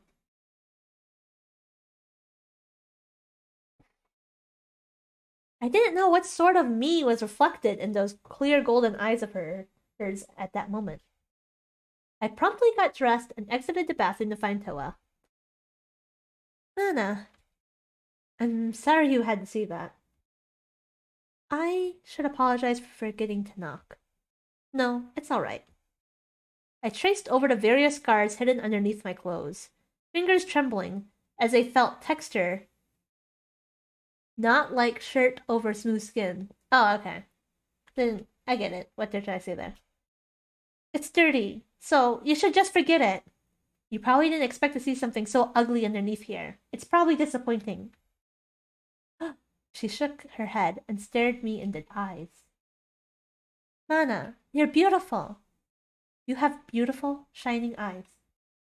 The girl of beautiful eyes said to me. The next day came and passed by in a blur. In the evening, I visited the location of the thread-cutting sword dance. Groups of people, or townspeople, had already arrived and were still coming. I stood somewhere in the middle of the crowd, everyone looking with anticipation toward a finely constructed wooden stage. Strings crisscrossed across my whole vision, connecting the many, many people here. The entire town seemed to have come watch. Soon, Toa appeared on the stage. Toa began to dance, holding a sword in her hand. She swept the sword through the air, not too fast, not too slow, as if offering light to a god. The air crackled with infinite colors, leaving everyone enraptured. All chatter disappeared.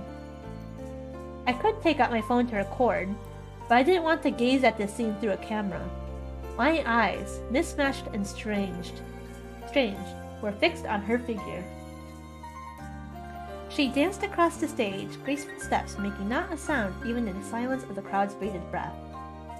With that sharp blade, she cut invisible strings. She was like a fairy and sparkled.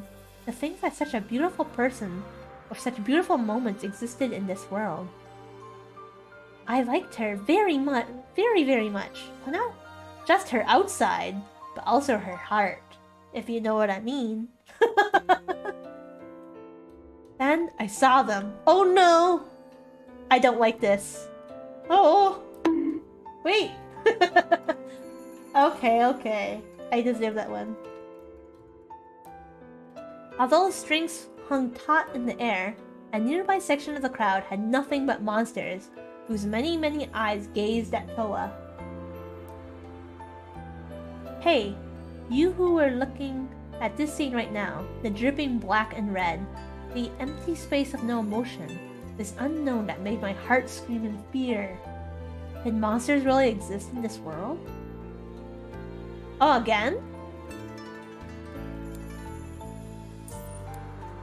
A lot happened since the last time. Reality. This was reality. What do you feel about her performance? Chiki's voice interrupted my unease at the monsters. Noticing my body move as I turned to look at her, she quickly tugged on my jacket, pointing to her sister on stage. Toa danced, sword in hand, light upon her body shining. Beautiful! She's beautiful! That's a given!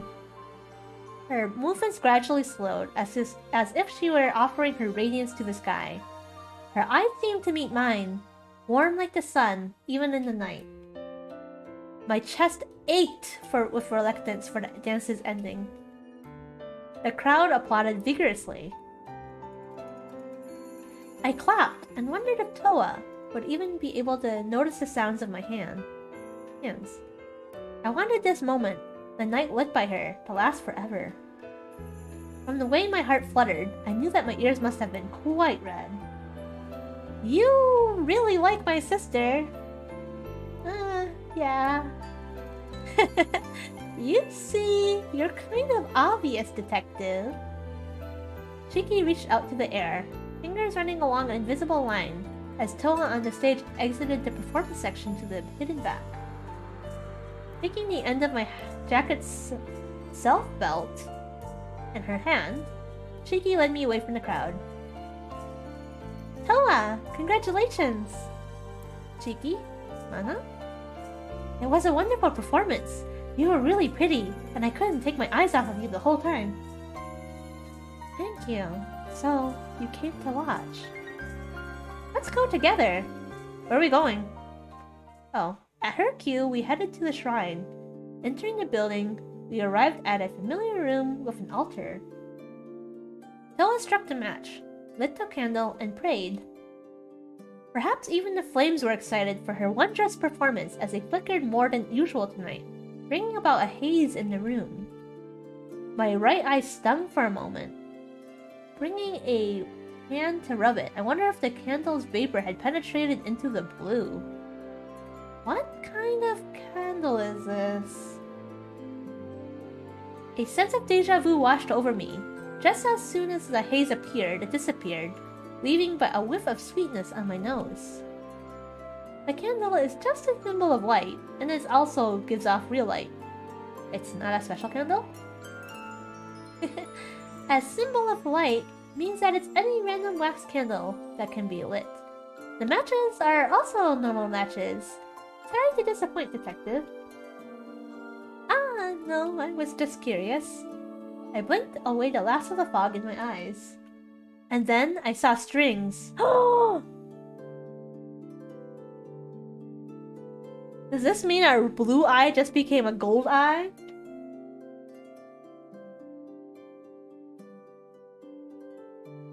The myriad of colors burned themselves into the world, connecting people just like the black strings of tape, thin and thick. They gave me a slight headache, even as I noticed a special string between me and Toa. After a casual conversation, I parted with the sisters. I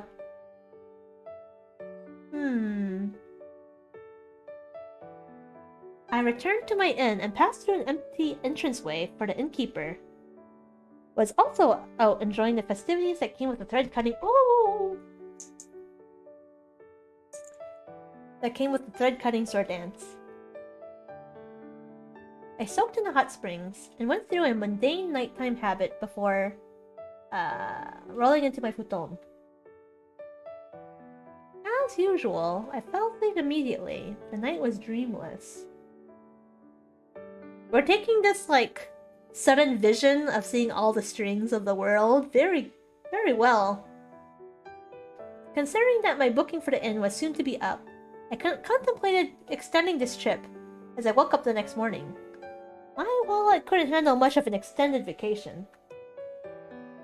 Shoko, I had completed her task to the extent that I could. Now it was time to return back to work, the office I inherited and helped build up. Noah's face floated to my mind. I decided to make a last visit to the shrine, only to hear commotion the moment I stepped onto the stairs. Uh-oh, what's happening? Trudging up the steps, lamenting the existence of stairs, I noticed a crowd gathered. They chattered loudly, shorter people in the back pushing to get forward. Whoa!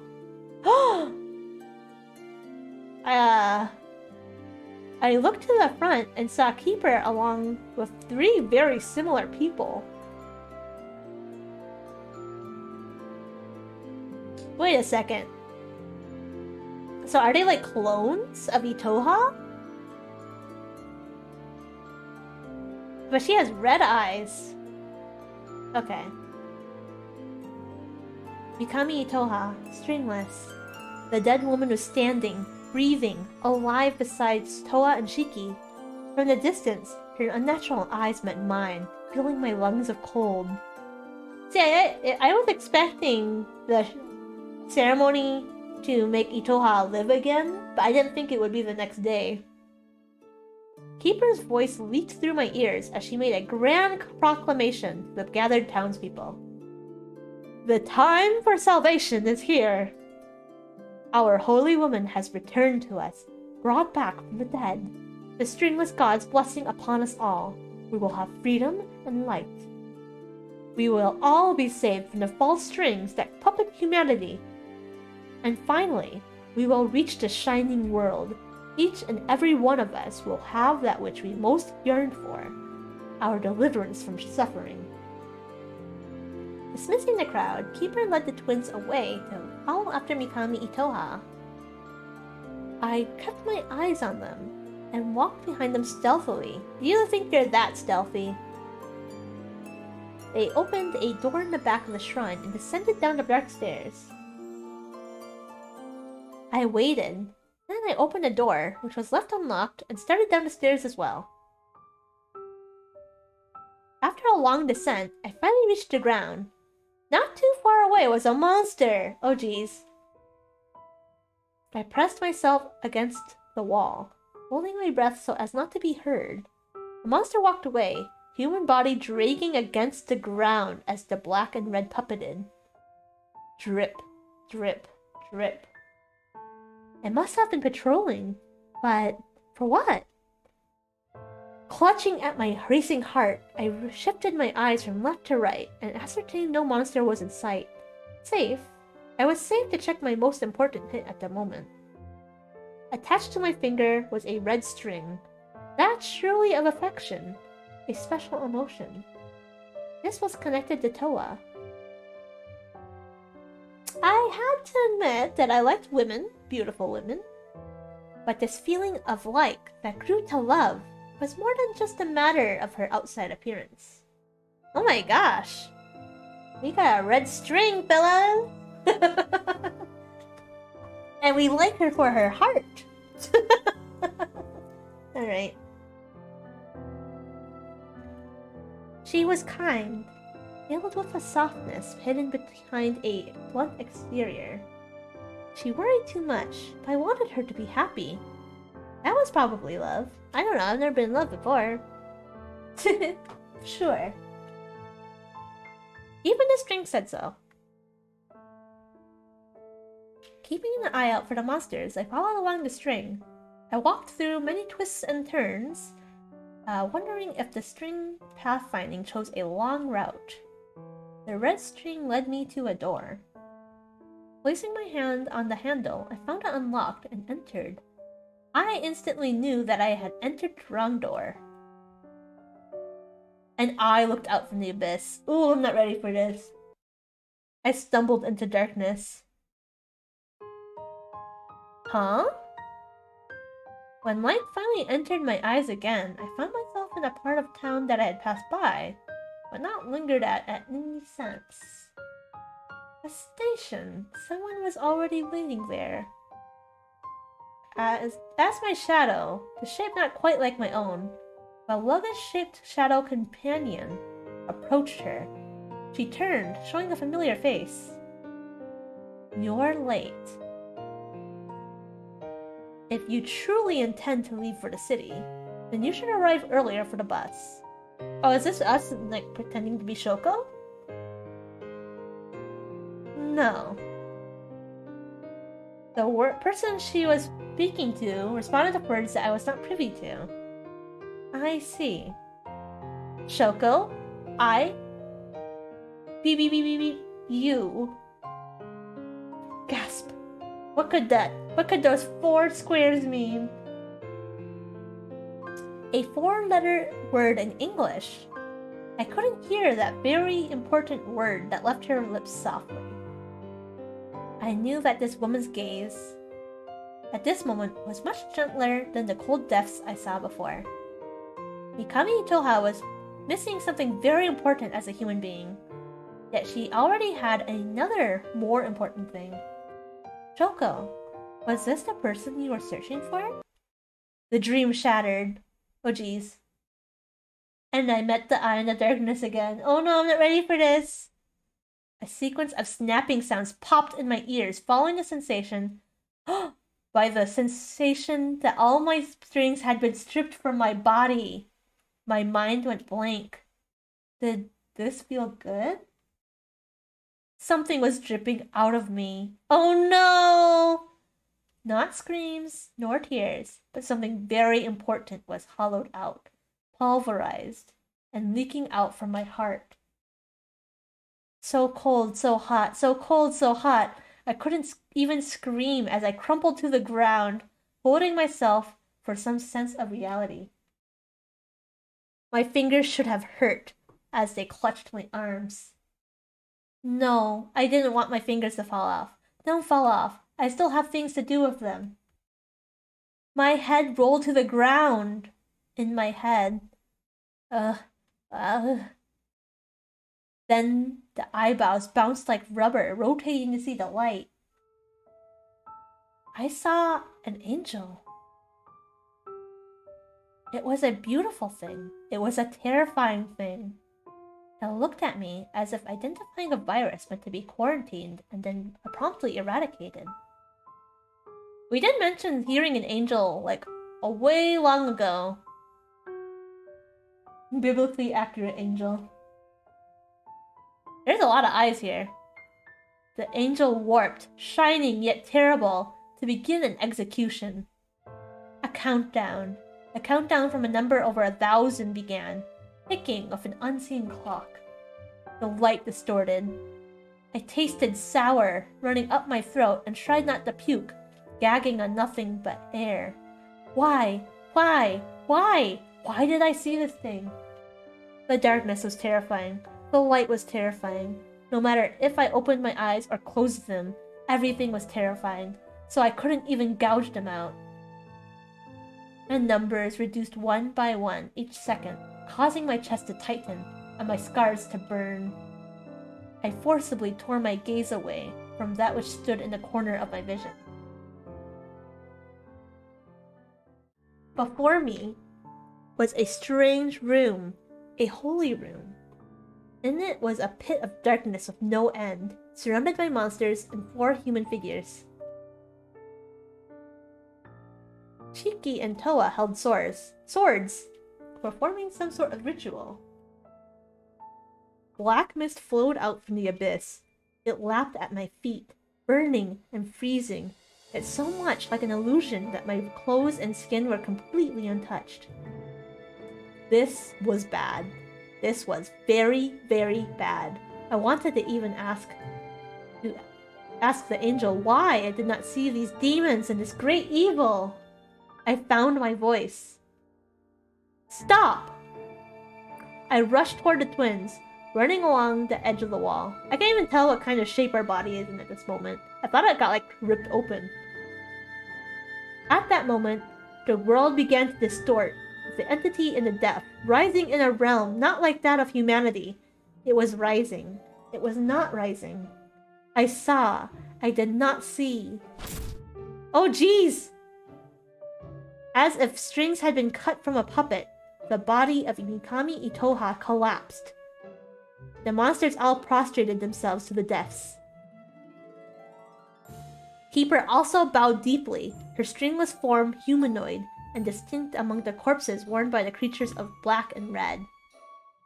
The stringless god will be upon the world. Here is the end of a cruel world, and the start of one of shining freedom. Rejoice, for salvation has come. What? Toa stiffened as she looked at Keeper and the monsters, as if finally seeing their true forms reflected in her pretty eyes. Look, even though everything's horrific and terrifying, we still gotta say her eyes are pretty. This is not good. They're monsters? What happened? Be obedient, dear priestesses. Your roles have come to completion, and all you should do now is watch and be blessed. Blessing? Toa stumbled backward into my arms. Gasping twice, she pushed herself back to her feet unsteadily. She was shaking so much. The monsters rose from their prayers and surrounded us, intending to prevent our interference against the manifestation of their god. Oh, disarmed. Shiki was quickly disarmed with a quick strike from a sharp claw. Toa raised her blade and maneuvered herself before us, perhaps not intending to tear out bodies to pieces. Probably tear our bodies to pieces. The monsters charged cautiously. Clang! The sound of claws, teeth, and darkness hitting against the blade echoed in the ritual space. With smooth swordsmanship, Toa parried the monsters and sliced through their darkness as if it were butter. Human limbs dropped to the ground from the hosts. Holy cow, she could actually use a sword! Her eyes found the weak spots, and she cut through them. However, the monsters landed not just one, but many hits that sent her tumbling back. We were outnumbered. The monsters quickly overwhelmed us. As a well-timed impact sent Toa's sword flying out of her hands, the monsters approached almost kindly. Take a quick drink here.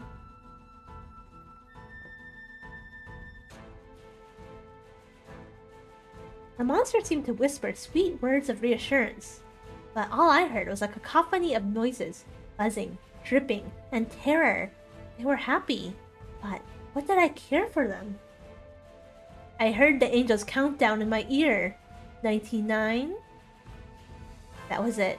My life was going to end in less than 100 seconds, give or take some factors on the speed of the angel's voice. Was I satisfied? Were you satisfied, Mana? Rather than to fall over dead and perhaps become the shell of a monster as the world turned to hell, I prefer to spit in the face of this madness one last time. I dashed for the ritual sword on the ground.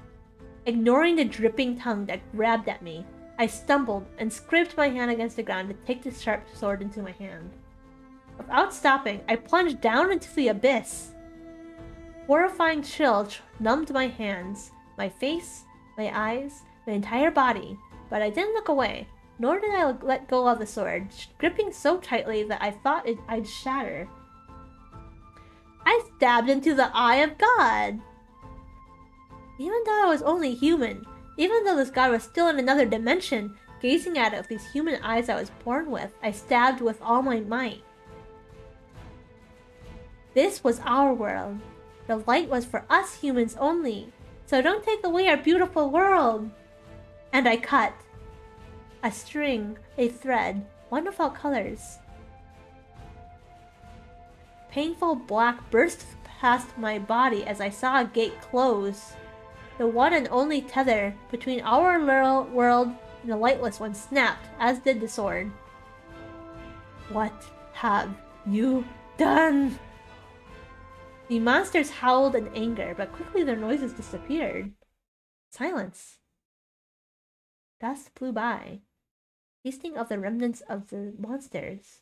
The darkness of the abyss popped, throwing me upward with a force not strong enough to push me out of the pit. Then I began to fall. 60, 59. I reached out a hand to the sky that I could not see. This was the end. I had a good run. I closed my eyes. Suddenly, I felt a sharp yank on my arm. Mana! Toa was halfway into the pit herself, holding onto my hand in desperation. She clung to the edge of the hole, beginning to slip as she pulled me up to no avail, due to her insufficient grip to the ground. Let go! What are you talking about? If I let go, you'll die. You're also going to fall in. I don't care. I'm not letting go of your hand, Mana. Toa, I just met you, but I love you. So, let go, alright? Ah. I still loved her. Even though our red string was severed, the affection fluttering in my chest still lingered. Strongly, comfortingly, without any interruption. I love you too. The type of love where I want to spend a long, long time with you and be happy together. Do lots and lots of interesting things together. I've barely even gotten to know all the sides of you, but you already stole my heart. Holy cow, it's so smooth! I was so smooth! We got it! Or at all, right Maya? We had a couple of awkward conversations, but we did it! So, I don't want you to die. I felt myself drawn upward, a hand length. Looking toward Toa, I noticed Shiki had also grabbed onto her sister's waist, pulling as to not let her fall. She has no strings. They're gone now. Probably because of that, I'll die soon anyways. Wait, why does Shiki... Oh, that's right, she can feel it. Probably because of that, I'll die soon anyways. The world doesn't accept people without strings. And maybe I'll even become a monster. That's why you should just let go. No! Shiki? My sister doesn't want to let go, so I'm not letting go either. I think I killed your god? I'm trying to think about why did we... Well, I guess we did know. That the god was in the hole? Question mark? Or if it was like a portal? Or we just did it on instinct? No! I don't need the stringless god. I don't need to be a priestess. I just want to be surrounded by people I love and to be happy. No more arguments. We're pulling you up. Then, before my eyes, a string of light formed, attached to my body.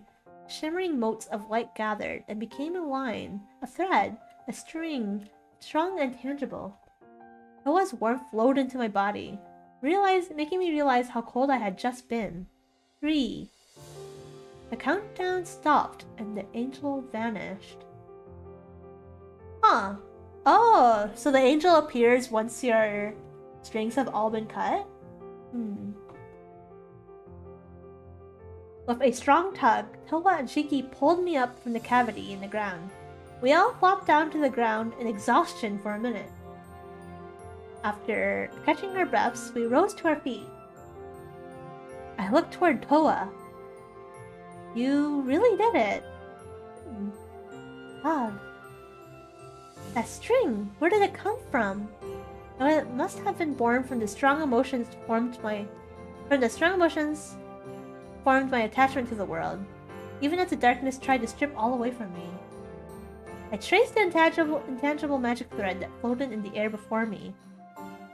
It makes miracles? Haha, miracles. We were alive and the darkness was gone. Realization suddenly hit that we had both confessed our affections for each other. Heat rose to my cheeks. Yes, I've only known you for a week, but I love you. I want to spend my whole life with you. Yeah, I'm not ready for these confessions of love. I love you. Do you? I love you too. I mean, I know I love you. Skip to a year after. I mean, I knew I love you, but do you really love me? I don't know how I feel about this one. What is everything in the forest? No, Maya, no! Oh my gosh! Toa wrapped her arms around my waist, bringing me into a tight embrace. Wait, I thought we had both golden eyes. Maybe not. Really? Her pretty golden eyes full of affection met mine. My heart skipped a beat as I looked at her, noticing her lips were centimeters away. Yeah, I love you! You're so close to me! I loved her so much I couldn't believe myself. Where did this love come from? I just thought she was pretty. The in-laws are right here now. We just killed God. Now Maya's like, this is not the right time.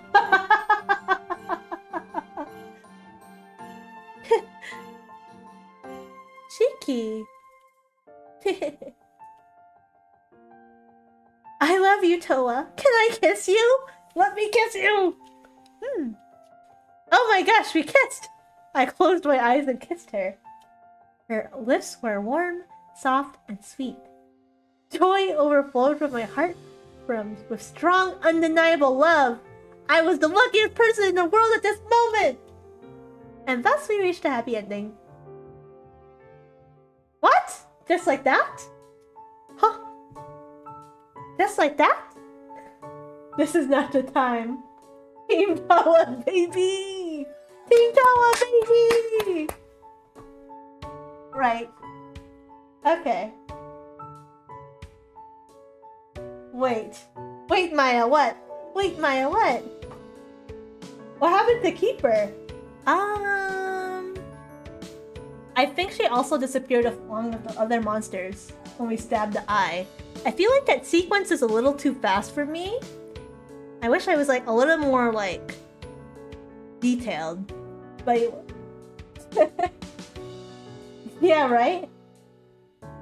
We'll think about it after this. A few months passed since the events of the Nikami Utoha incident. I had returned to Taito without extending my stay in Shoko's hometown. After all of that excitement, I was plenty happy to return to much more mundane cases. Luck smiled upon me with a sequence of not-so-violent investigations these past few months. Sorting through papers in the office together with Toa. Ooh, Toa! She actually did... I mean, we did say, do you want to leave here and become our partner? But I didn't think this was actually going to happen. I glanced toward Shiki, who had made herself comfortable on the couch. After moving to Taito, Toa became my investigative partner. You two are working hard. Are you interested in growing the agency and joining us, Shiki? And interrupt you two lovebirds? Nope, no thank you. I pity the other people here. Especially if they're single. I almost thought it said straight. I was like, oh, I see. I misread it. It's not that bad, is it? No more kissing in the office. Ah, that didn't happen. Wait, no one told me about that story. What story? Hmm? I'm being bullied! An alarm trilled in Shiki's pocket, prompting her to get up. Giving us a little twirl, she brought a hand up to the air to explain. I have a meeting with an editor from the S Publishing Company about the entry I submitted for their short story competition. I'll be heading off, but I'll get that story out to you two later. Oh, get that story out of you two later. Oh, so Shiki is gonna become an author. Will you be alright alone? No need to worry about me so much. I'm already more used to getting around Taito than you are. See you later.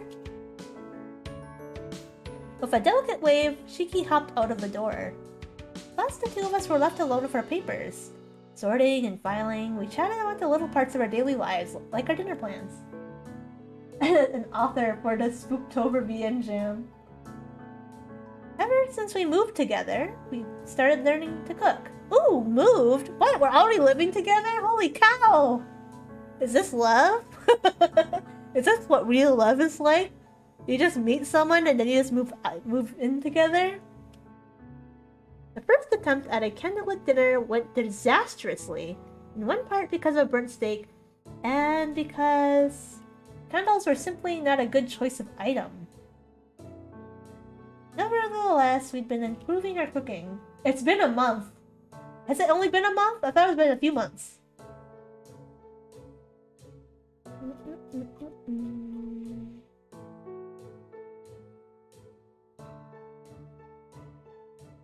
Okay, it says these past few months.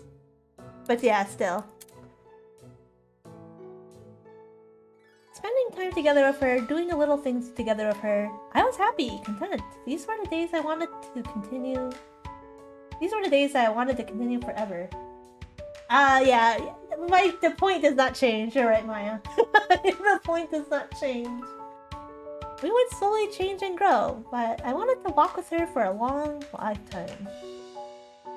We're going to the aquarium next weekend? She nodded. I'm looking forward to seeing the penguins with you. Penguins? You got good taste, Toa. Me too.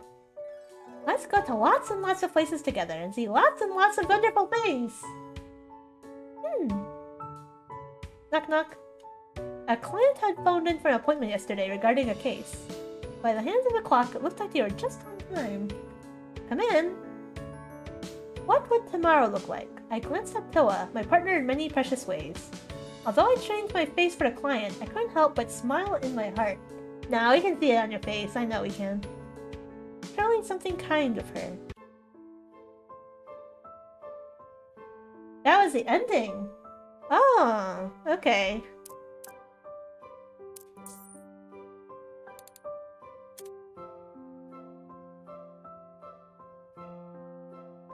Oh, there's a Shiki end 2.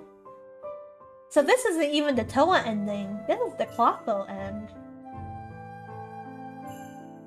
And we got 2 of the dead ends, dead end 1 and dead end 5. Huh. So we got like the very last ending. Ooh boy. I don't know. I don't know if I want to play all. I want to. I'll look at the ending guide later and see how much I'd have to do. Cheeky. She's the string mender who has abandoned her role, but to what extent? She's the string cutter. Keeper. A body that has already been removed of all strings but still maintains a human form even to Mana's eyes. It's hard to say who she is. She yearned for by Shoko. What mysteries are hidden within her body? We don't know.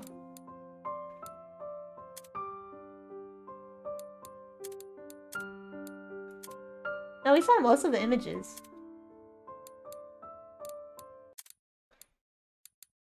Interesting.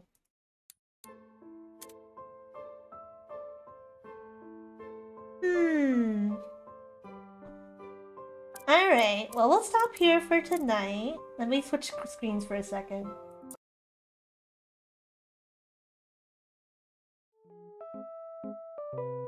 Welcome to Sunspout Café.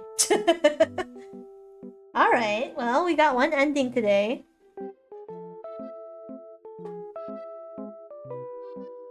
I feel like...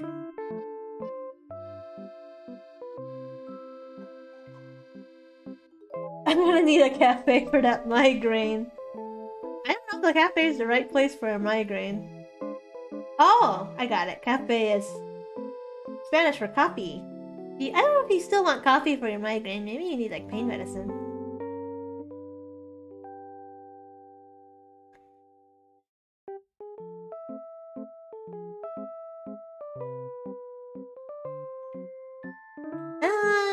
Let's see.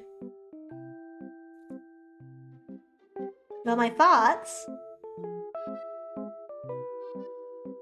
It's interesting. I think that there's a lot of interesting... Yeah, exactly! It was interesting until it grabbed the Sonic shoes near the end. I feel like that ending was super rushed. Yeah, I was going to say. I think the game has really interesting concepts. But I just think it's so weird how the protagonist is like... It's like a baby. Once the monsters are out of sight, we just kind of forget about them altogether until the monsters are back in our face again, and we're like, wait, what? So, I'm not sure what, like, if there's a reason for that. I mean, I guess it's because we're, like, gay. And every time we see a pretty... Yeah, no sense of object permanence, that's what I'm trying to say. By us being, like, a baby. When we see pretty girl, we think about pretty girl, alright? We don't think about monsters, we think about what's in front of us.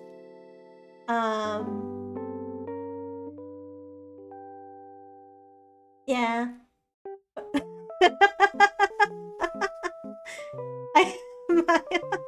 Yeah.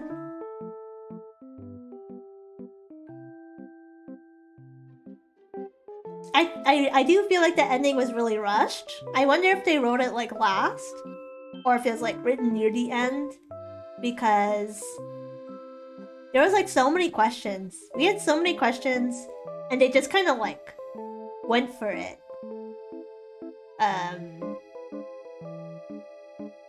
Like when Mikami Itoha appeared, and then we had like that flashback of her seeing Shoko off at the train station? Some kind of transportation station. That was interesting. I'm not sure what the point of it was. Was the point of it like her confessing to Shoko? But like, what? I don't know. What did it play for us? And then we didn't know anything about her.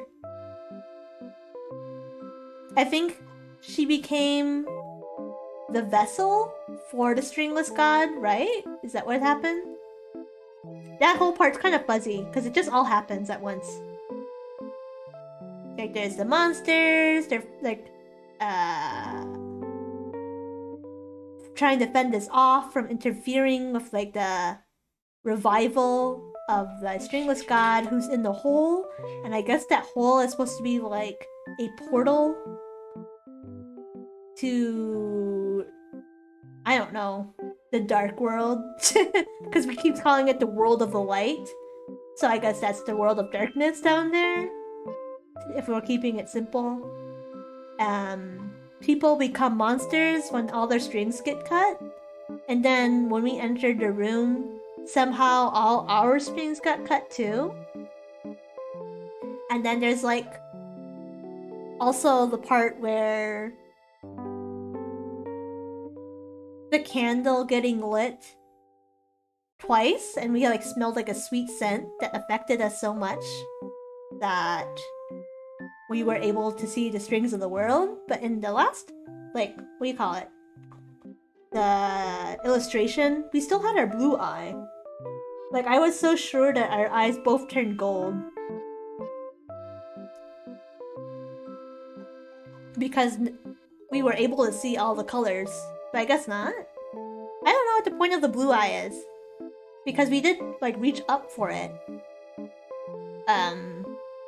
As if the haze in the room affected it. I don't know. I have questions. I have so many questions and not enough answers. And why is it called the Clotho Ending? If I'm even saying that correctly. Like, is it because we saw Mikami Utoha? Like, she was successfully revived? And then she was able to be a vessel for the Stringless God? Who knows? And I guess the Stringless God has this massive eye that we stabbed into.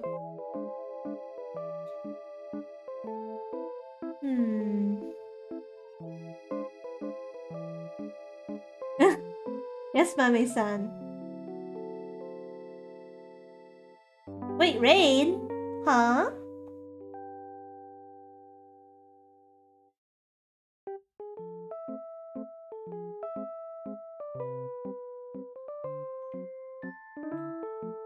Did Miski already finish her stream? I don't think so. I don't know.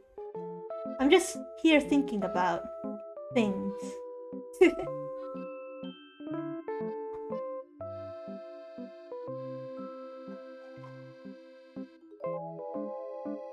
But yeah, I think Shiki has 2 endings, and I think that's really interesting. I feel like we'll learn a lot more if we continue playing the game and going toward Shiki's endings. Possibly. I feel like it. Like, I feel like the Clotho ending might be... I don't know. I can't even say if it's like the final ending. I don't know if there's like a true one, but who knows. I'll look at the guide later, and I'll make a decision if I want to continue playing this on stream. But yeah. Like, I'm saying all this stuff, but like, keep in mind, it is for a VN Jam. It's not like, you know, it's not going to be super polished. You think that was the true ending? Yeah, it might be. But there's so many questions I had. I feel like I shouldn't be able to get that ending if I haven't done the other ones. But I do get the feeling it was probably supposed to be the true ending. Probably connected to the other endings. I wonder if that Clotho ending would change at all. No, I don't think it would. I was gonna say, maybe it would change some dialogue if we did the other ones. But I don't think so. Ah, so many questions! But, thank you, everyone, for listening to me ramble. Oh, I should continue with that. Yeah, I understand there's a time constraint for... Probably just change their meaning? Maybe. Yeah, like, there's a time constraint. It's not like a formal game that was released. So, of course, there's gonna be... Maybe some things aren't as polished as they should be. Totally fine. I get that. Like, sometimes I think the writing could be improved a bit. Like, when I read it, it's a little awkward and doesn't quite flow very well. Totally fine. I get it. Like, that's what happens when you write a draft, and then it's a ton of words. It's a ton, like, to edit and, like, look at, so I don't blame them at all for that. Like, for what they did, and... I'm not sure how long they have to make the part of the end jam, but, like, in the time that they made this game, it's, like, a lot. It's, like, a lot they put into it. Like, a lot of effort. Yeah. The constant mention of her eyes is jarring. Totally. I think it would definitely benefit from, like, a little bit more editing. Maybe, like, more testers. Sometimes I think the conversation is a little awkward. There's a monster here, but her eyes are so beautiful. Look, Maya, I think that's just us being gay, alright? The monster is so terrifying, but her eyes are even more beautiful.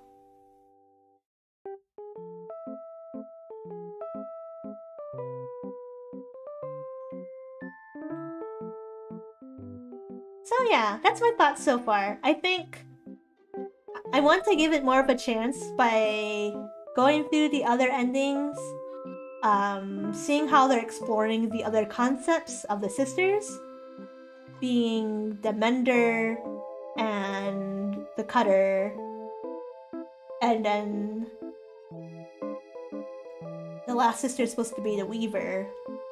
Actually, I'm not even sure how that even came into play. But yeah. Oh wait, I got it backwards. The mender could be like a weaver, right, Maya? So then the older sister would be... Okay, I guess... Can you even call it a sister? Because it's actually their mom. Older would be the cutter. Okay. And that's the middle. Well, technically she is the older sister. Middle is the mender. Younger is the weaver. But it's like reversed, because it's the mom. Okay, I got a little turned around. Huh.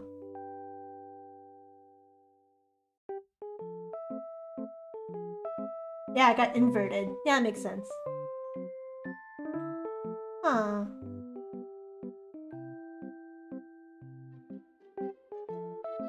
I'll think about it. I think the execution could be better, but I am interested in like where they're taking the direction of the stringless god. It's fine, the cutter has the highest magic stat in SMT. Okay. Alright, well thank you everyone for listening to me ramble.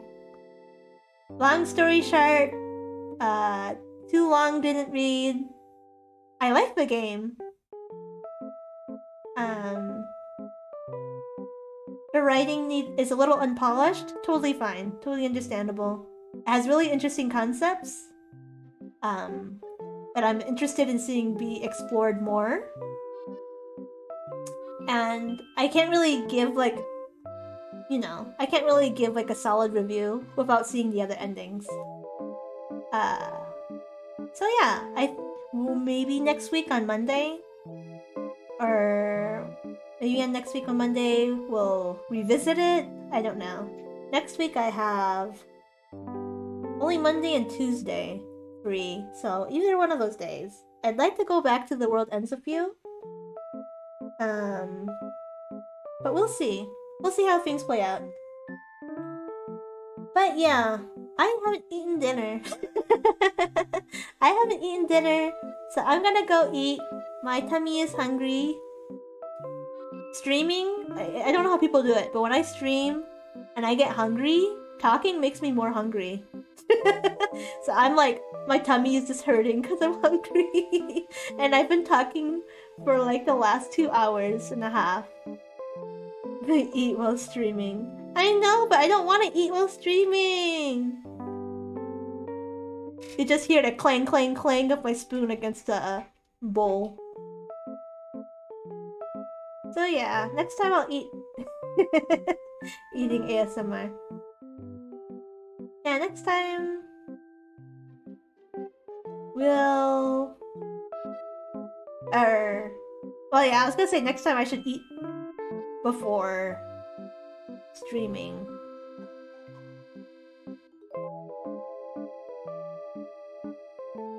Hi Lena, take care too.